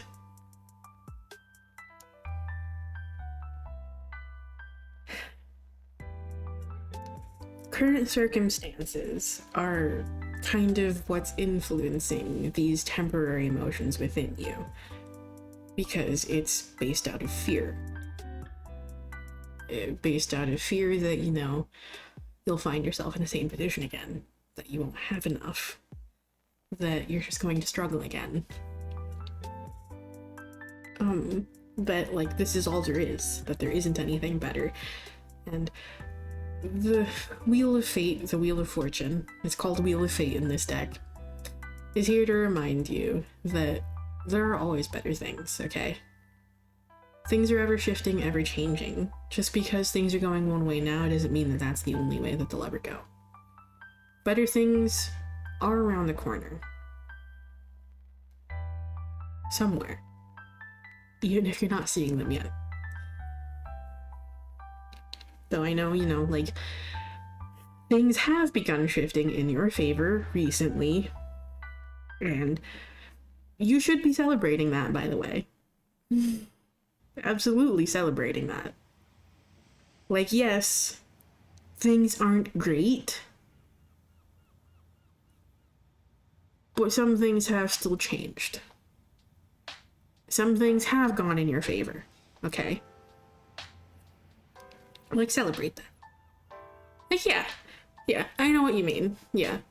So, like, even if your celebration is only just, like, literally just, like, being proud of yourself and, like, patting yourself on the back and just showing gratitude for those things that you have now. Even if it's that, it's still good enough, okay? Yeah, exactly. Like, celebrate those wins, no matter how small they are. Celebrate them, okay? Celebrate them. Show gratitude for them. That's kind of how you distance, another way in which you just kind of can help create a bit of distance from those negative emotions and thought patterns and such that you just kind of find yourself in and may find yourself trapped in. And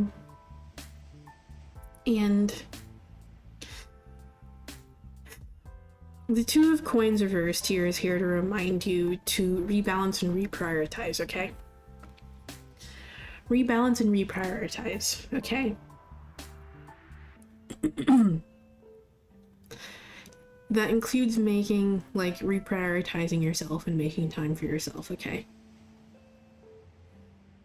Something I said earlier when this card came up was that, like, for most people, you know, each suit has, like, a defined, like,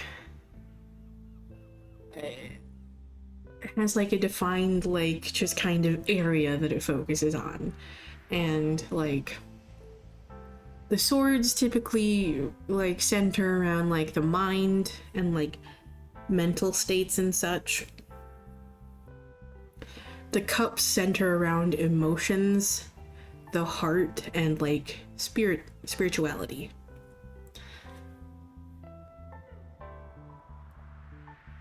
I personally see the Wands suit as centering around.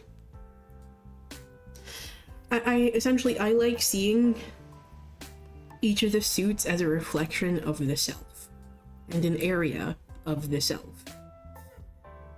For me, the Wands suit focuses on ambition and drive. It is the fire that drives us. It is the fire that burns within us and keeps us going.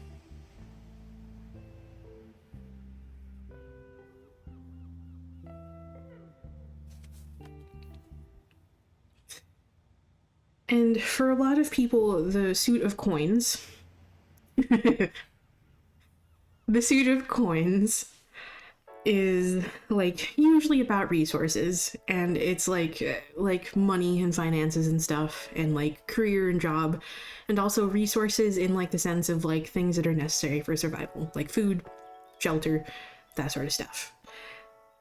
For a lot of people, it's centered around like mundane life. Okay. I also like to see it because, again, it's all centered around things of the physical realm. One part of that is very frequently overlooked, like far too often overlooked, is your physical body. This represents the body.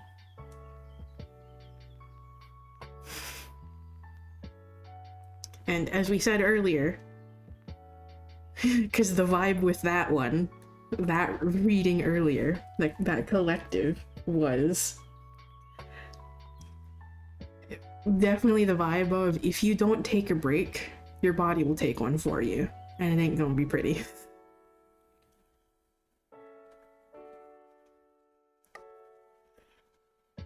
But it was that kind of led me earlier to going on a tangent, which is apparently what they're highlighting here.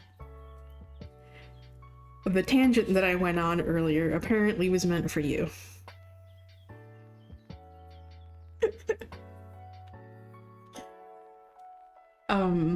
So part of like this whole thing is, yes, focusing on yes, it involves like the physical body and like energy, because physical energy levels and the body are, you know, like kind of tied together. But also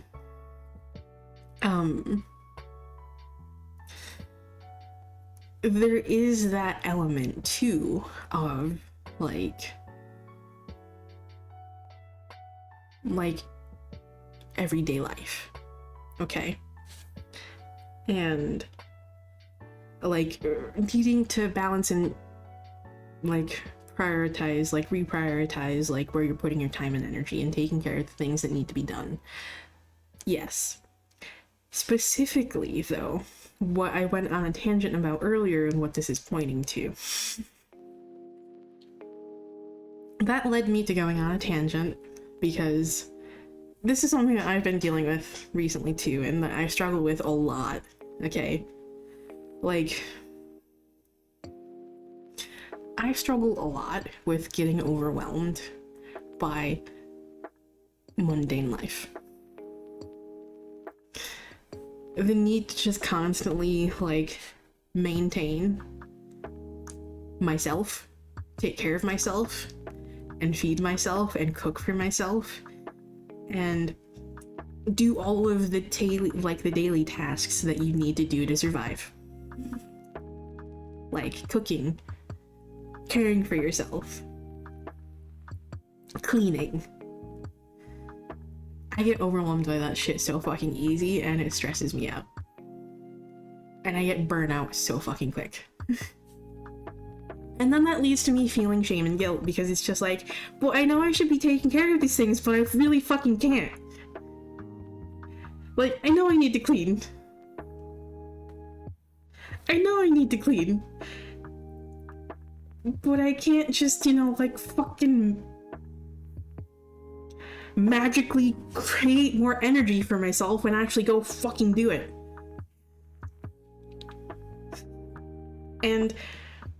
like, for people that have, like, chronic health issues, like, coming to terms with that can kind of be a little bit difficult. And, like, society as a whole just kind of teaches us that, you know, like, oh no, that's a reason to feel guilty. That's a reason to feel shame, because, like, you can't function as a normal person. Therefore, you deserve to be shamed and feel guilty because, you know, you're not doing the things you're supposed to. And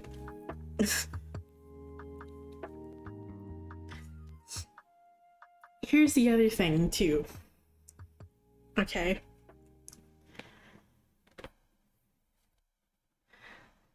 This becomes even more fucking difficult for people who have, like, some form of neurodivergency.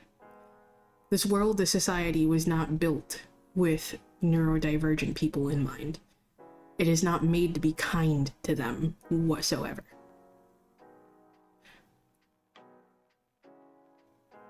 Neurodivergent people, especially those who have been diagnosed with autism, will experience burnout very, very frequently just by dealing with things in their daily life.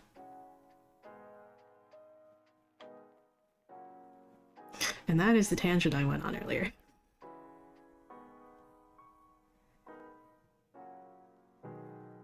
If you're neurodivergent, like, things like this, like dealing with all the mundanities of life, it's going to burn you out. It's going to wear you out. It's going to be fucking exhausting dealing with, especially, like, not even just in your home life, but when you're, like, out in public, when you're, you know, because you're expected to have a job. You're expected to work well with others, and that'll be problematic. And that means having to mask your behaviors out in public so that people don't think you're weird. And so that, you know, people think that, you know, people see you as a normal, functioning person of society. Which just creates even more drain.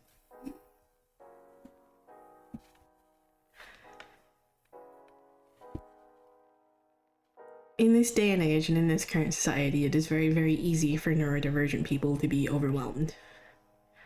Very easily overwhelmed, and very easily and frequently burnt out. Just by constant, everyday life. And this leads to a lot of us feeling guilty and feeling ashamed of ourselves because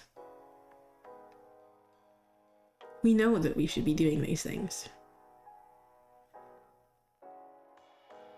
but we can't.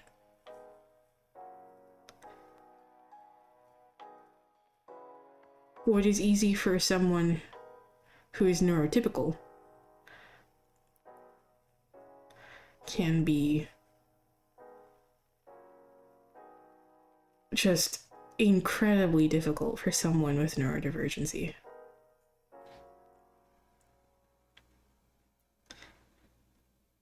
So,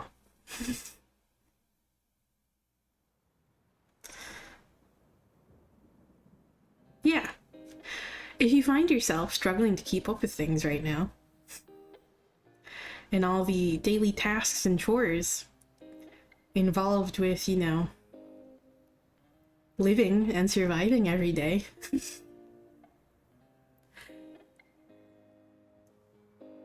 don't let that be a reason that you feel ashamed of yourself.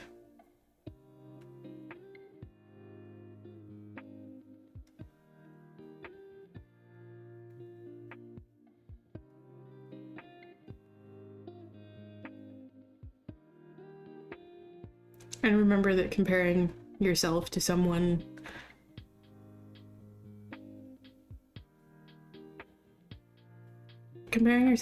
who doesn't struggle from the same things that you do, and even to others who do struggle with the same things that you do, comparing yourself to those people, to like others, isn't really going to serve you either. Because it's just going to feed into that, like, guilt, that sense of guilt and shame. Okay? Like,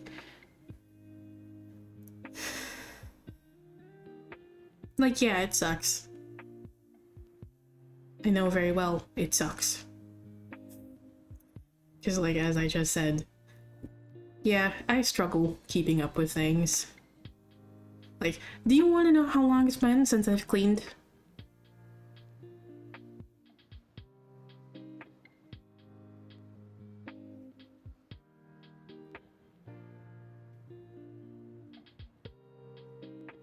It's been a month.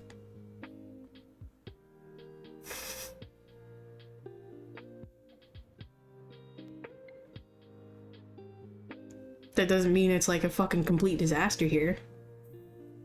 It isn't.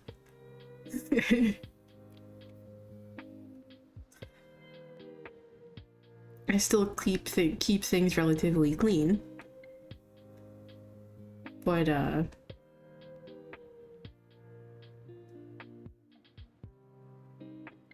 haven't, like, swept or, like, vacuumed, rather. I haven't, like, vacuumed or, like, mopped in, like, a month.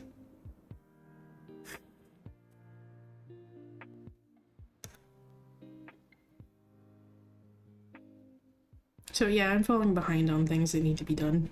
But also, when you find yourself in those moments and you find yourself, like, just being really fucking hard on yourself for no fucking reason. Because you may think there's a reason for being hard on yourself about those things, but there really isn't. Remind yourself that you struggle with a chronic condition that really isn't going to go away.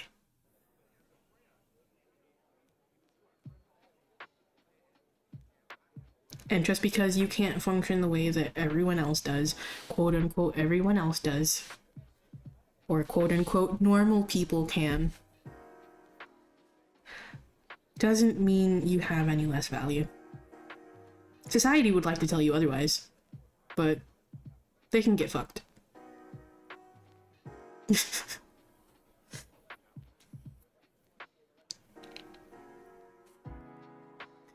Like, you literally struggle with so many chronic conditions that aren't really ever going to go away.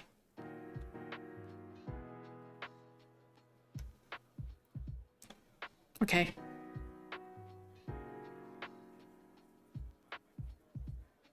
And yes, that sucks.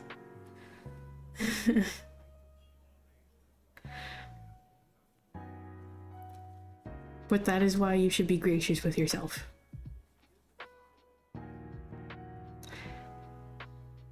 That's just unfortunately the kind of shit you gotta deal with when you have, like, chronic health problems and you have, like, mental health problems, and when, you know, mental illness, rather. And, you know, when, you know, you have some form of, like, neurodivergency that unfortunately just kind of comes with the territory. And even for people who don't. Sometimes you just don't fucking, like, have the energy to do shit, man. It'll be okay, you can take care of it another day. Letting things slide for a day or two isn't gonna be the end of the world.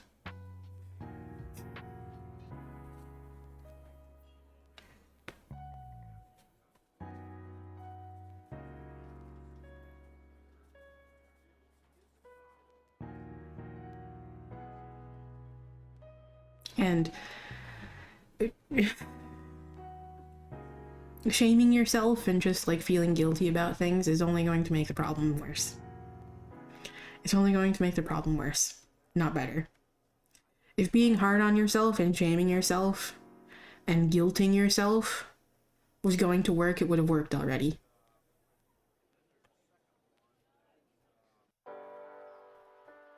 And if that shit fucking worked, I would be the paragon of mental stability.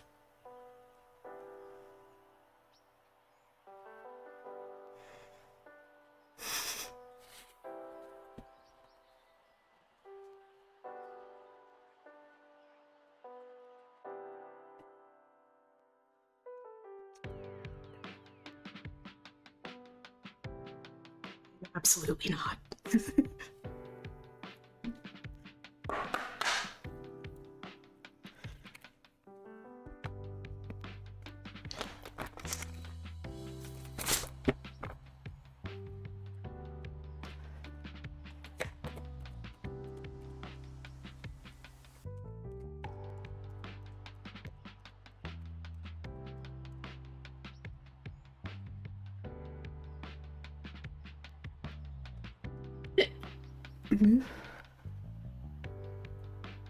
Okay.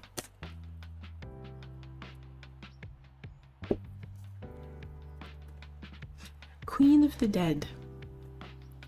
Fear not the rage of fire living within, for it is the power of your fierceness waiting to taste you fully.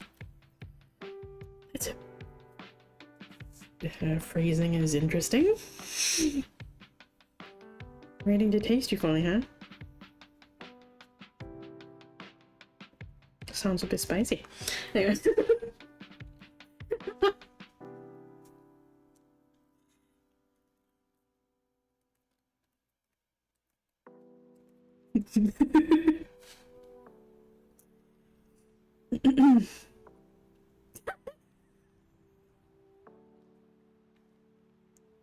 No! Not this card immediately just being... Not this card immediately just calling me out. Keywords. Embracing your dark side.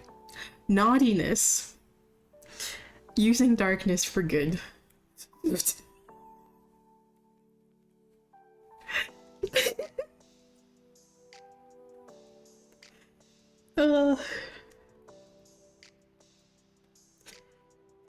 Okay.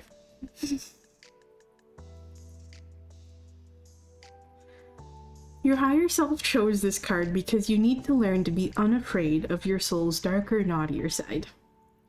There is a deep power within you that you may feel would be scary or too much to handle if you unleashed it. That's a mood. Perhaps you fear what you might become if you were seduced by the shadowy aspect of your spirit. What is with the phrasing?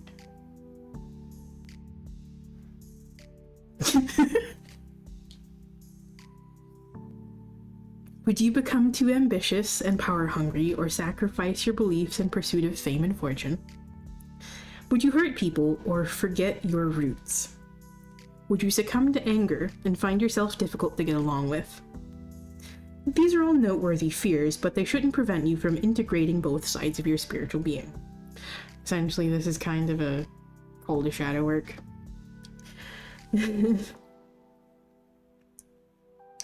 Because that's the point of shadow work.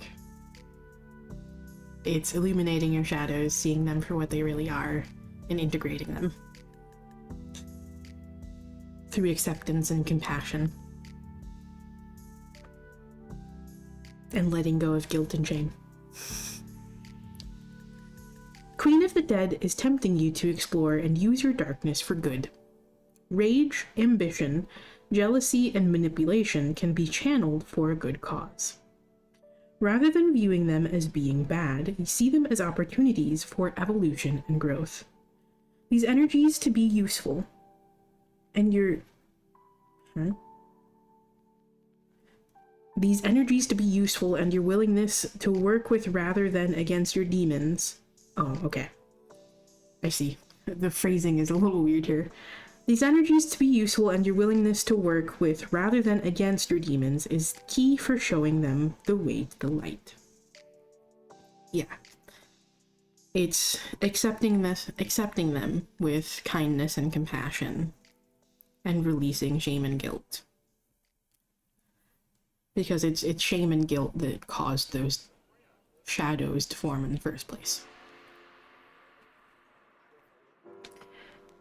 Many of them are due to societal expectations, and family expectations, and the patterning that both of those just kind of ingrains in you.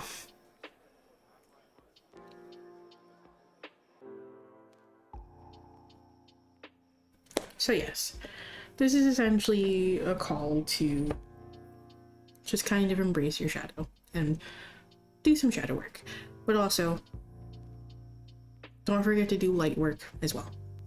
And light work is essentially highlighting, uplifting, and celebrating the positive aspects of yourself and nurturing them, allowing them to grow and flourish.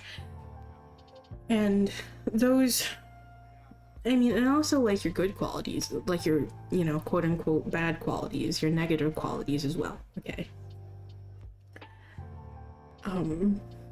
It's seeing the good and bad in both of those things, okay? It's seeing the good and bad in both the good and bad.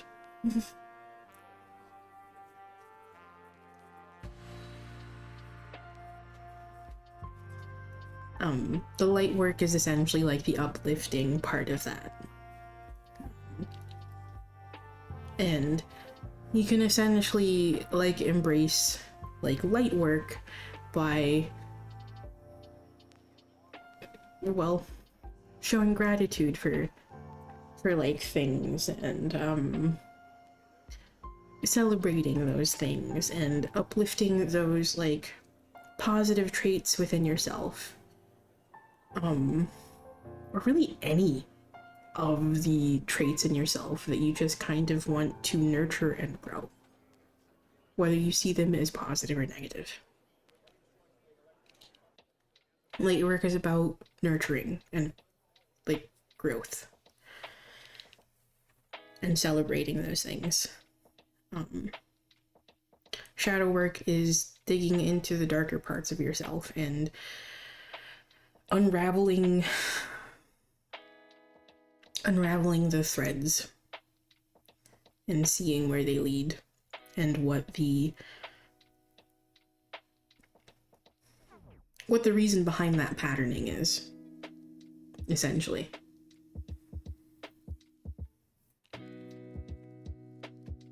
And learning to accept those darker parts of yourself. So, shadow work and light work are very, very closely intertwined.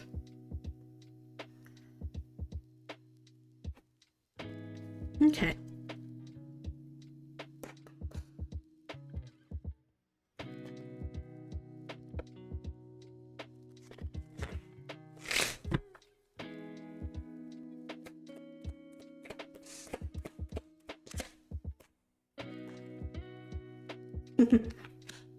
Nope. We got the same fucking card that we got earlier. So, this one here is going in line with this and with this. Remember to not take on more than you can handle, okay? This goes in line with reprioritizing and rebalancing, okay? Make sure not to take on more than you already have, okay? Deal with it. Deal with what's in front of you before you take on anything. Before you take on anything else, okay? And learn to say no to things, okay? If you know that you can't handle something right now, say no, okay? It's okay to say no. A no doesn't have to be like a straight no. It can just be like not right now. Okay? So, remember to say no and set those boundaries where necessary. Okay? If you're already overwhelmed, you don't want to take on more than you can handle. Focus on putting that energy where it's most useful at the moment. And right now, that might be best used for you.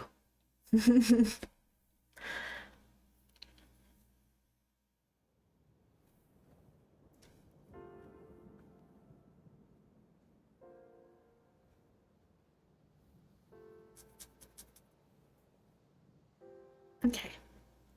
So I hope that message helped.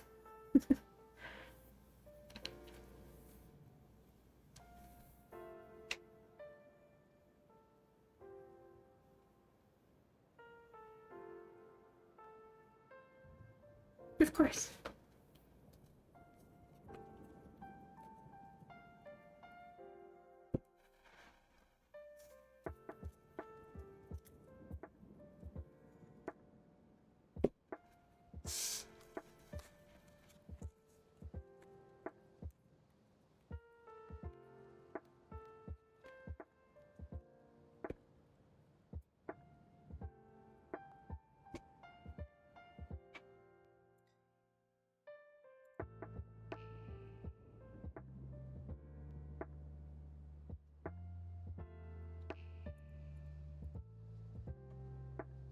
Okay.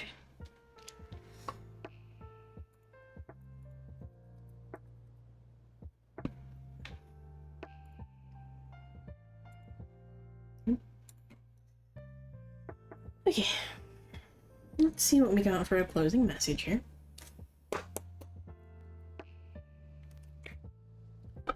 What do you want to close us out with?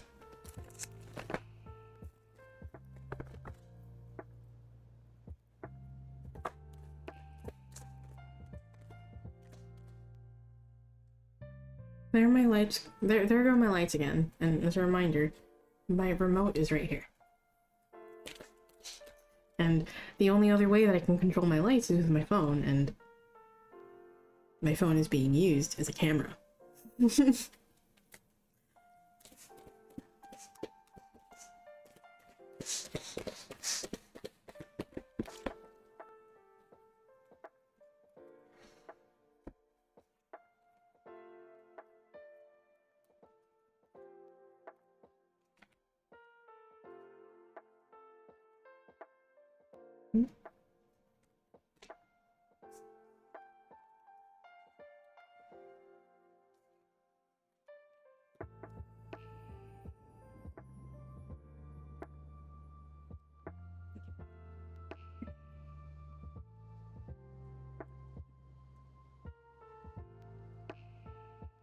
Take a drink of my tea here really quick.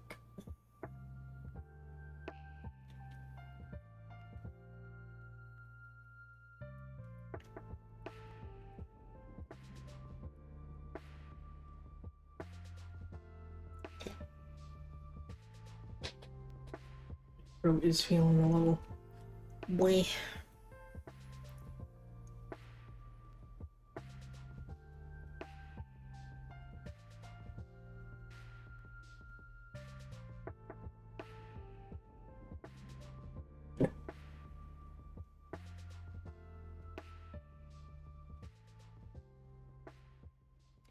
Okay. Ooh. So,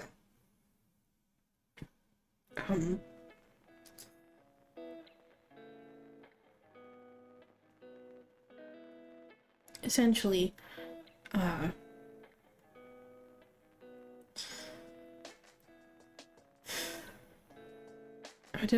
didn't say what cards they were. My bad. It's the Two of Swords, the Page of Swords reversed, and the Queen of Cups. So, the Two of Swords here is kind of giving that energy of just kind of like, there is an element here of the unknown.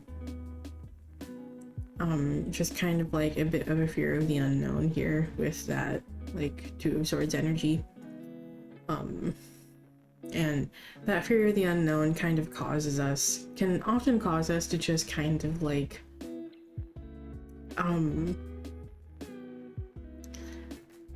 it can put us in like a place of like indecision because we don't really know how to move forward here.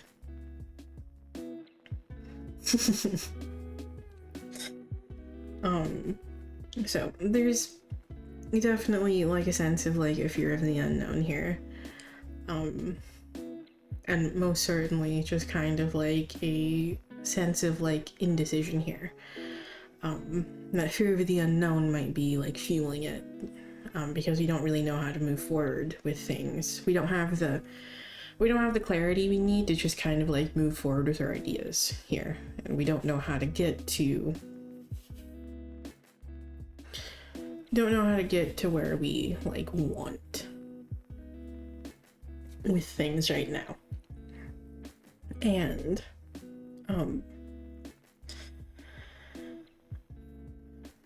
don't let this indecision turn into Don't let this indecision turn into decision paralysis. Why do I keep trying to mix words together? My mouth is working faster. Well, my mind is working faster than my mouth is.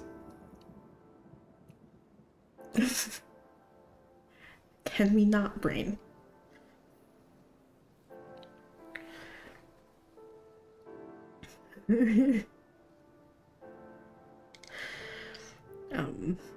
Because like reversed is when like this indecision kind of turns into decision paralysis mode, where we just have let that fear like overtake us and we just do not know how to move forward with things. So don't let that indecision turn into decision paralysis, okay? But also don't let that fear keep you from making a decision, okay? The decision is going to be have to be made here eventually, and it might kind of require, you know, it might require you to venture out into the unknown and kind of take, you know, that bit of a leap of faith per se here. But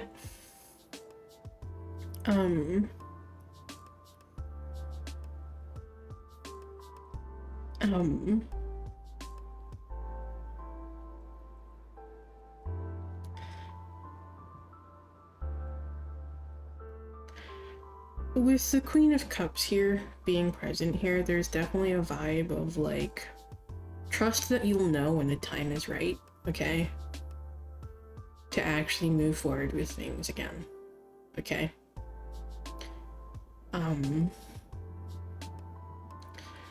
Right now I would definitely say going in line with like earlier collectives and shit.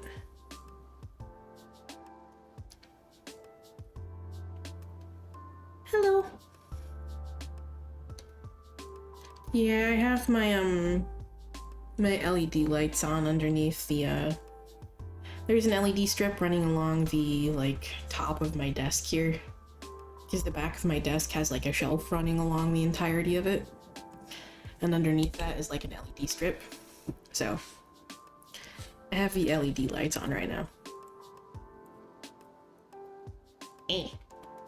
Okay, now it doesn't want to. Really? There we go. It's the LED lights.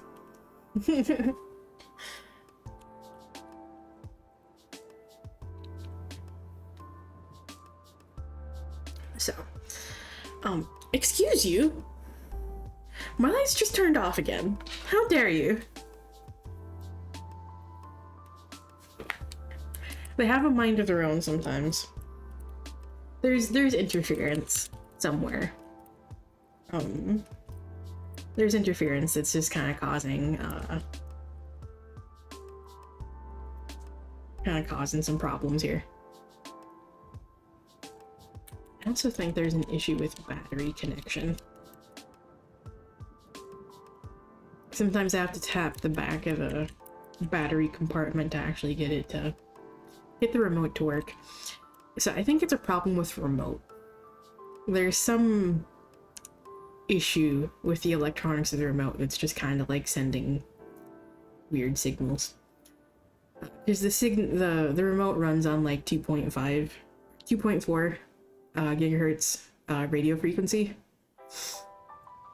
which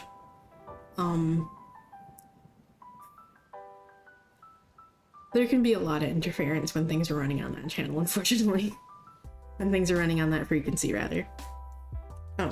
There are a lot of things that interfere with that, including microwaves. Microwaves will interfere with that frequency, which is why you don't ever want to put like a router nearby a microwave, because it will literally interfere with your Wi-Fi signal. But most things these days run on 5 gigahertz anyway. So. There are still some things though that don't. So especially if you're using some older tech.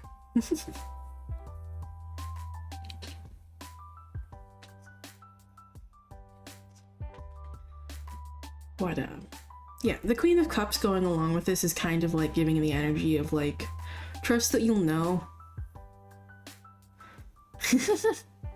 Yeah, like 5G phone stuff. Yeah, that shit was fucking ridiculous.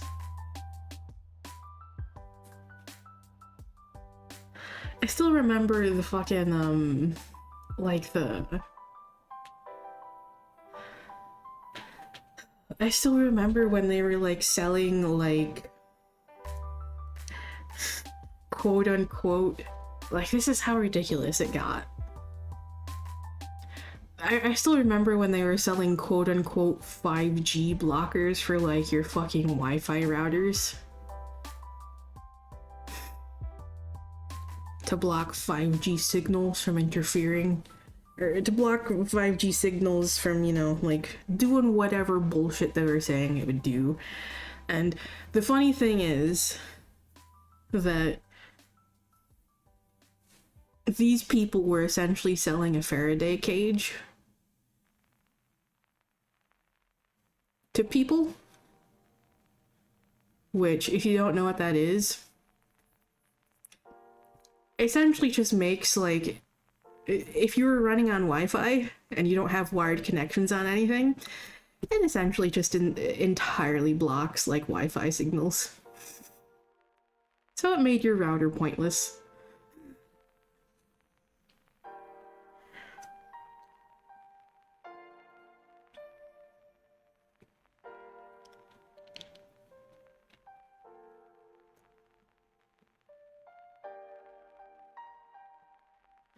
Yeah.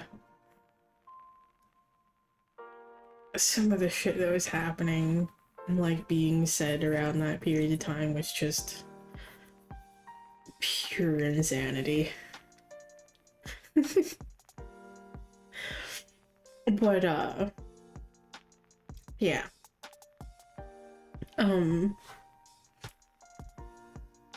So yeah. Trust that you'll know when the time is right to actually move forward with these ideas and stuff again, okay? And trust yourself to make the right decision when it comes time, okay?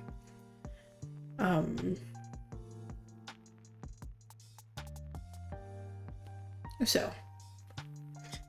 And, like, kind of as I was going to say earlier, I kind of get the feeling that, like, going back in line with, like, earlier collectives and shit earlier, and just, like, the key thread throughout, like, most of the readings today, if not all of them, honestly, in some form or another, is until that time comes, take time to prioritize yourself, okay? Like, these periods of rest are important to manifestation. You can't always be moving forward, okay? And focusing too hard on what you want and what you're trying to create can, in fact, create a block. Because then you're not focusing enough on yourself.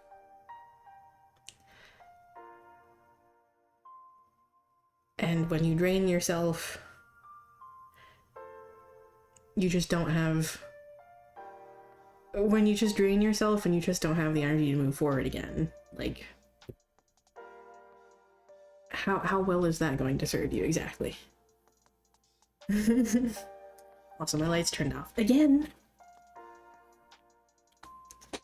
Dang it.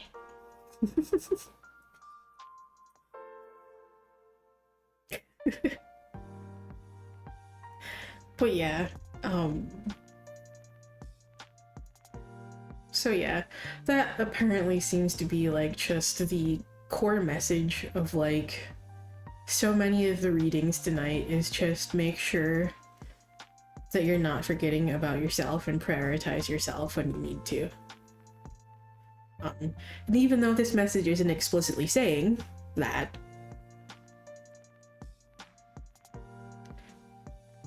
yeah. If you're not moving forward with things right now, and you can't move forward with things right now, that means you need to take time to rest. Recenter yourself. Recharge yourself. And make any necessary adjustments you need to before you start moving again.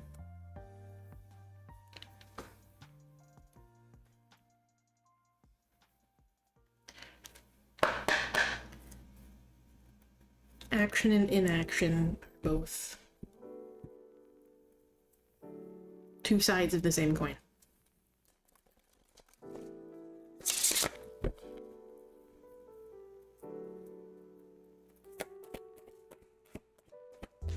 Yep.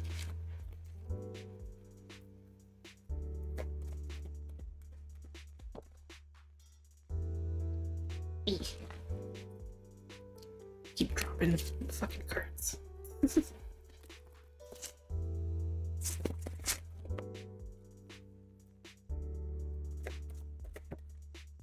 Well. Okay. Not this card. Especially with what I said about like this Two of Swords energy and just kind of like that sense of like fear of the unknown. Pomegranate. Dare to taste the unknown. Let it seduce your spirit awake.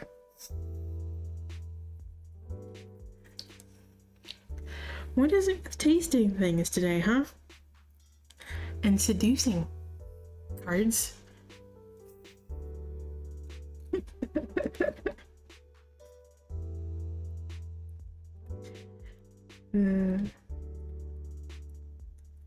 Okay. Oh boy. Oh boy. This card is apparently a little spicy.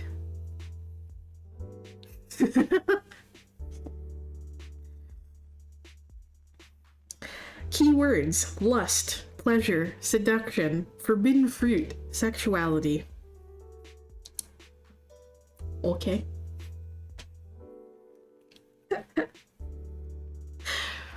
Your higher self chose this card because you were ignoring the things that could show you the path to your purpose. To more rewarding relationships and to unrealized talents or new ways to experience fun. There is some debate about the fruit eaten by Eve in the garden. Some believe it was an apple, while others believe it was a pomegranate. This superfruit's connection to the story is what invokes its alignment with temptation. And sadly, the story of Eve leads many to believe their desire should be denied instead of embraced. Each desire is a clue about what will bring you fulfillment, joy, love, success, and all other high vibrational emotions that are yours to claim. By denying your desires, you are denying what makes you you. Pomegranate encourages you to allow yourself to Pomegranate encourages you to allow yourself to experience everything that is within your heart. Try new foods, take an unusual path to a familiar place. Travel, speak to someone unusual, and do the things that scare but also excite you. In doing so, you will discover the freedom to experience your full self without limitations or boundaries. Okay, that was the entire card. Yes. So, yes. Definitely going in line with that, yeah. Especially with that Queen of Cups energy, for sure.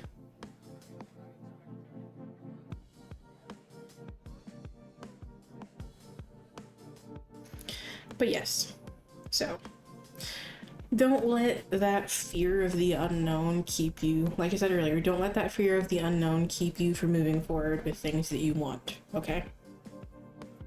That card goes exactly in line with what I said about that earlier. Okay. So, tune into yourself. Tune into your heart. Your emotions. Where do you feel that tug? Where do you feel that pull? Okay? Follow those. See what they lead to. If you want to do something just for the fucking experience, just for the fun, for whatever fucking purpose it is, there is still value in that. Okay? It is still a new experience, no matter what. So.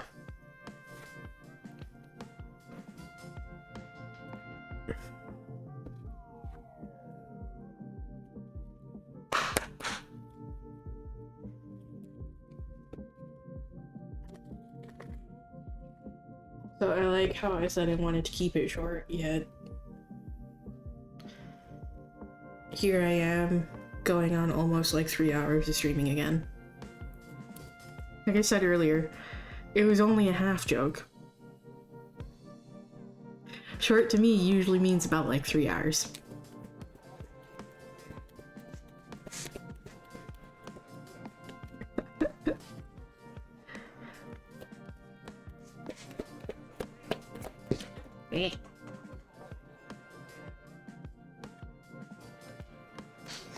Okay. Yes, yes, yes.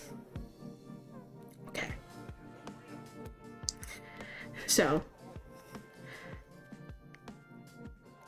say yes to those experiences that you really want to have. Just make sure you're not overextending yourself. Okay? Be responsible about these things. And also cast that spell. Which, for me, is just kind of, like, saying, you know, like,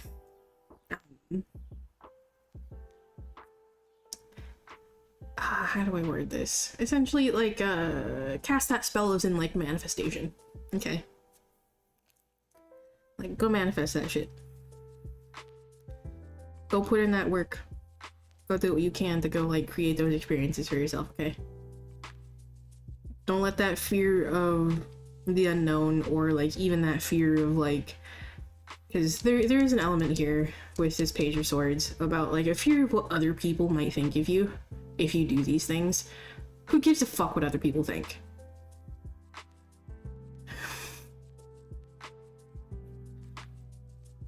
Is it something that you want to do? Then do it.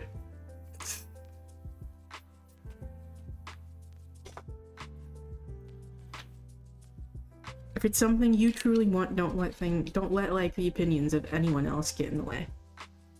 Okay? Just fucking do that shit.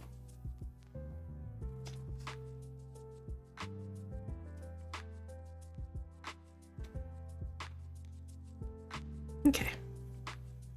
But anyway. So I hope that message helped for whoever needed to hear it. And I know that one's definitely a call out for me, because like I still kind of feel guilty. It goes in line with what I said earlier about, you know, like that guilt and shame for like not doing the things that I know I should be doing because I like don't have the energy. Like all I have the energy to do is just, you know, like sit and like do not much of anything. Like I usually just end up spending a lot of time in bed, either like if I'm like super low energy, I just spend a lot of time in bed just playing something on my Switch or on my Steam Deck, or just watching something on my phone. And if I do have a little bit more energy,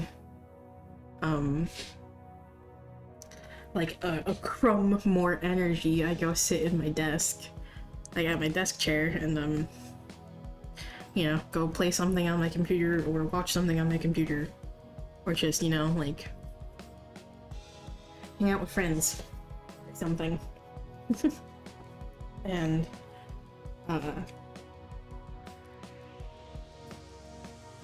like I constantly feel guilty that, you know, like that's really all I have the energy to do, like so many days, when I know I should be like doing other things that I don't like have the fucking energy for or the ability to do. And then like I feel guilty for like enjoying myself very frequently, and I know that's something that like I keep getting like lovingly yelled at about. It's just like, no, No. Enjoy yourself, bitch. Don't worry about it. You know how many times I hear "don't worry" from one of these motherfuckers? It's just like, bitch, do you know me? I have anxiety. All I do is worry. Shut the fuck up.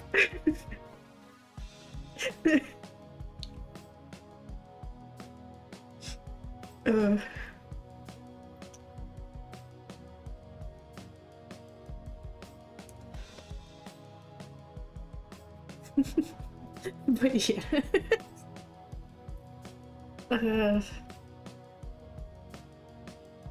So, yes. Remember not to feel guilty for enjoying yourself. And don't let the fear of what other people might think of you for doing the things that you want to do influence your decisions. Okay?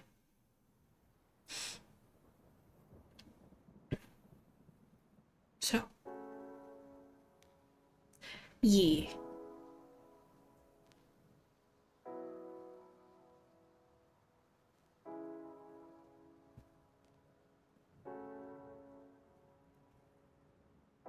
I have been wanting to, like, do another voice chat here soon. Since we weren't able to, like, the other day.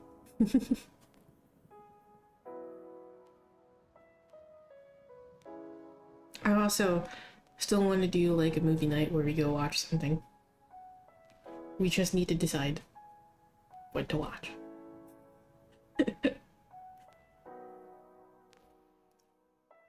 I'm up for pretty much just about anything. I'm not, like, super picky most of the time.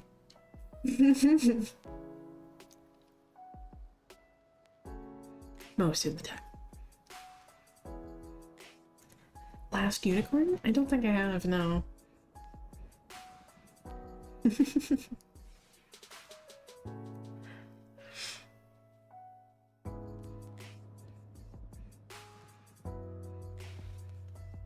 Yeah, I'll have to look into that. I'm pretty sure I've heard something about that before.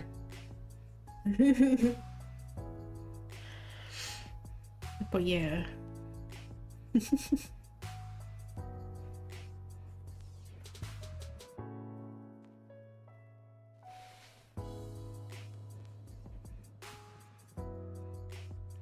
My stomach is also, like, starting to, like, grumble at me, so I should probably go get food. Any must-watch faves?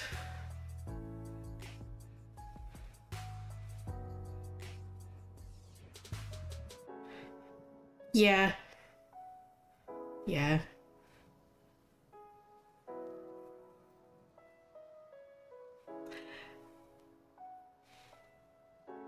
Options are open to whatever.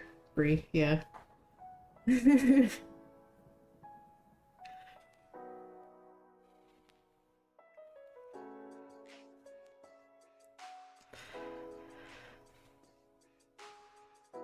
Yeah, it's okay. I still have a chicken sandwich from Wendy's that I got earlier, shortly before stream.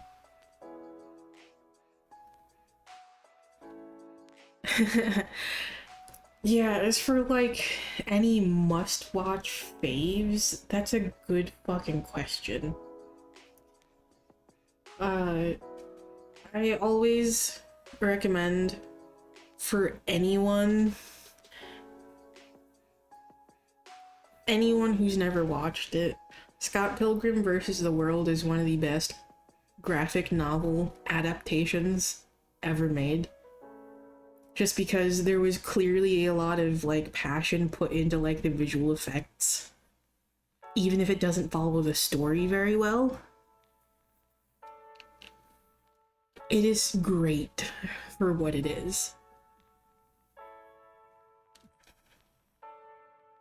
Yeah, I know. I heard about Gaiman, unfortunately, Neil Gaiman. Which is sad, but also, it's unfortunately like the reality of the world. You don't really ever truly know someone. No matter how much you like wish you do, or think you do, you don't ever really truly know someone. And like, you never can truly know someone else other than yourself. You're the only person you can know with 100% certainty.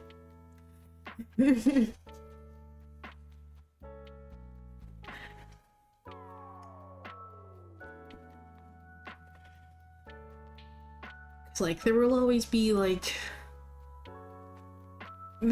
parts of ourselves that we keep to ourselves, and it's not necessarily for any bad reason.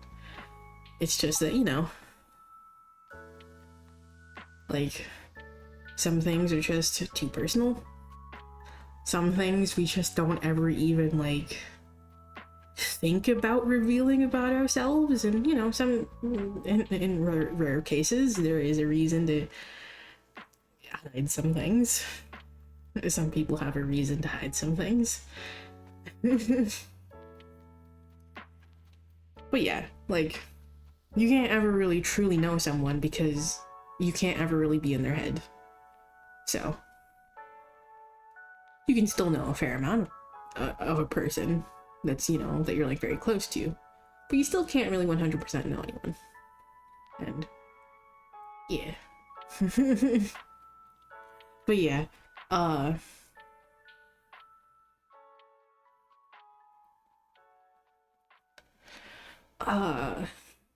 far as like other movies that I would consider my favorites,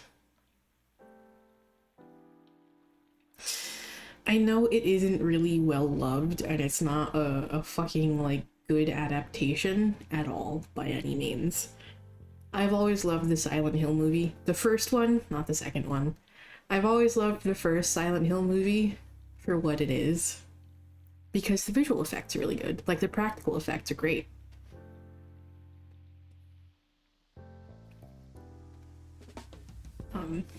That's just a personal favorite of mine, though. It's not necessarily a favorite must-watch, but I love that movie.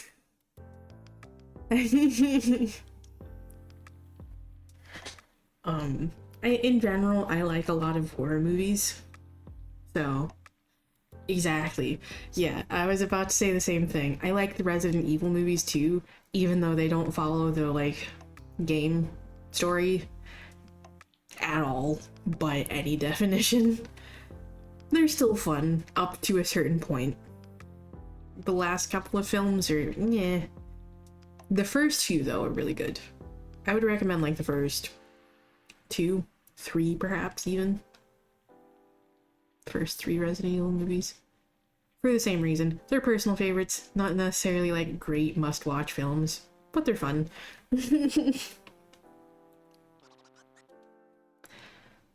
Yeah, the Underworld movies are pretty good.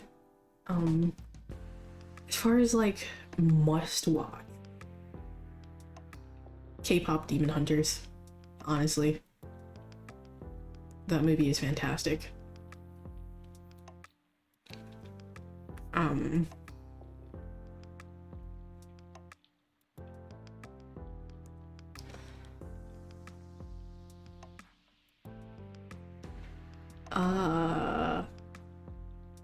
Yes, Sinners is fucking amazing.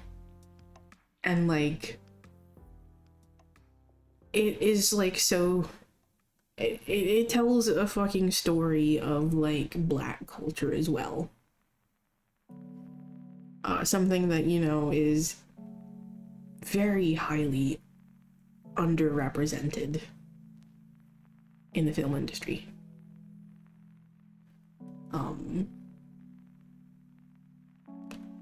Sinners is fantastic. It is a very unique spin on a vampire movie, and I love it.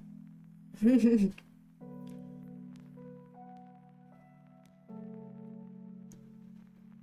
that's all I'm gonna say about that movie.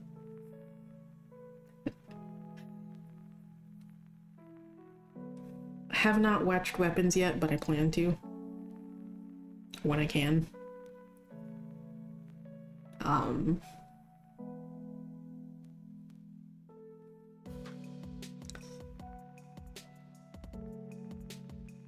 I don't know, honestly.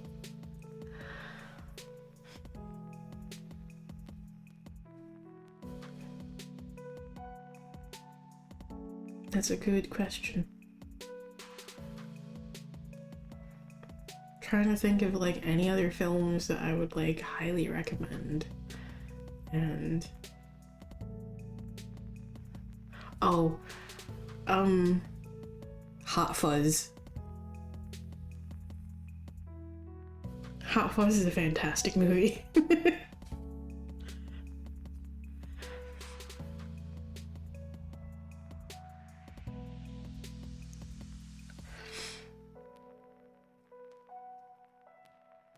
But yes. Oh, we might have to watch that one then, Bree. Hot Fuzz is awesome.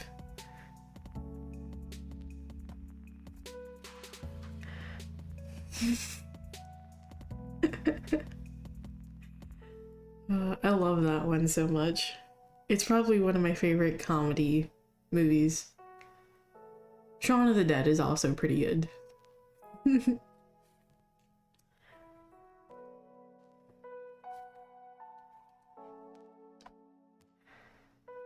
But yeah, as far as like a must-watch movie that was like somewhere that was, you know, like pretty recent, if you haven't seen it yet, K-pop Demon Hunters. And also Sinners, if you want a horror movie. Those have probably been like my two favorite movies that have been released this year.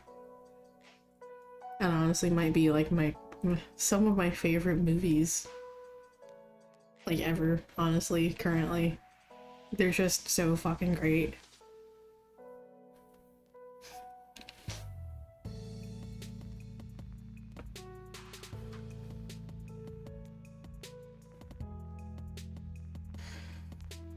But yeah, so I need to go get some food because my stomach is still like fucking complaining at me. But yeah, we'll definitely have to like have a movie night sometime in voice chat, Bree.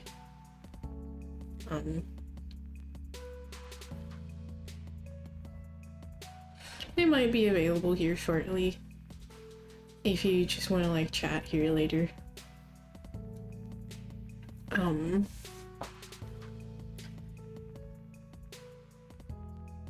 But yeah, it's pretty much mostly what like Adam and I have been doing lately anyway. We've just been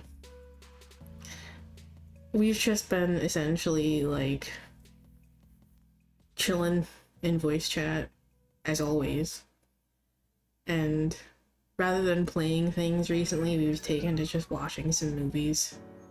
We've been going through some like horror movies that have been on my list, and also going through some like older movies that he's never seen. Like he's never seen The Crow, like the original one, and we watched that. And he's also never seen The fucking Craft. Like, how dare you, sir? So we watched those recently.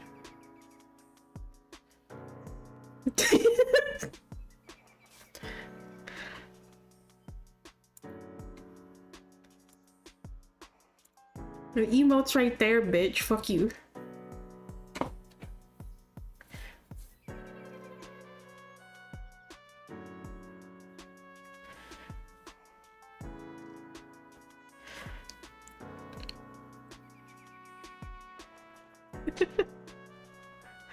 All these times you just like pipe up with no you and you never remember the emote. Again, how dare you, sir?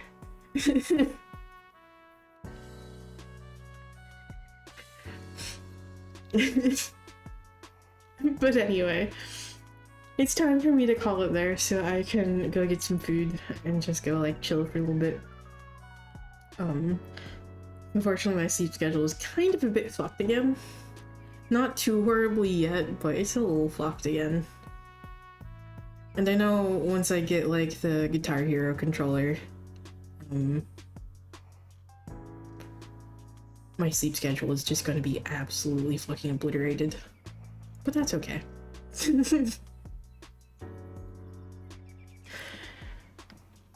That's okay. Like I said, I'm probably going to be taking a bit more of a break anyway, because I'm trying to just like give more time to myself. To like replenish myself and like take care of myself. And not feel guilty about it. So, yeah. It's okay.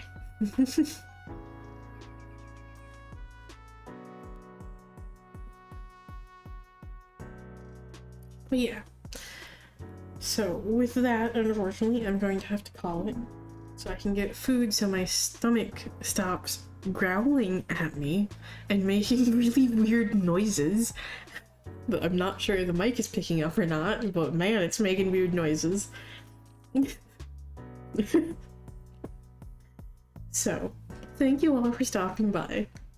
Whether you joined the queue, talked in chat, or just lurked, I appreciate you sharing your time with me. I hope to see you all again soon, but bye for now.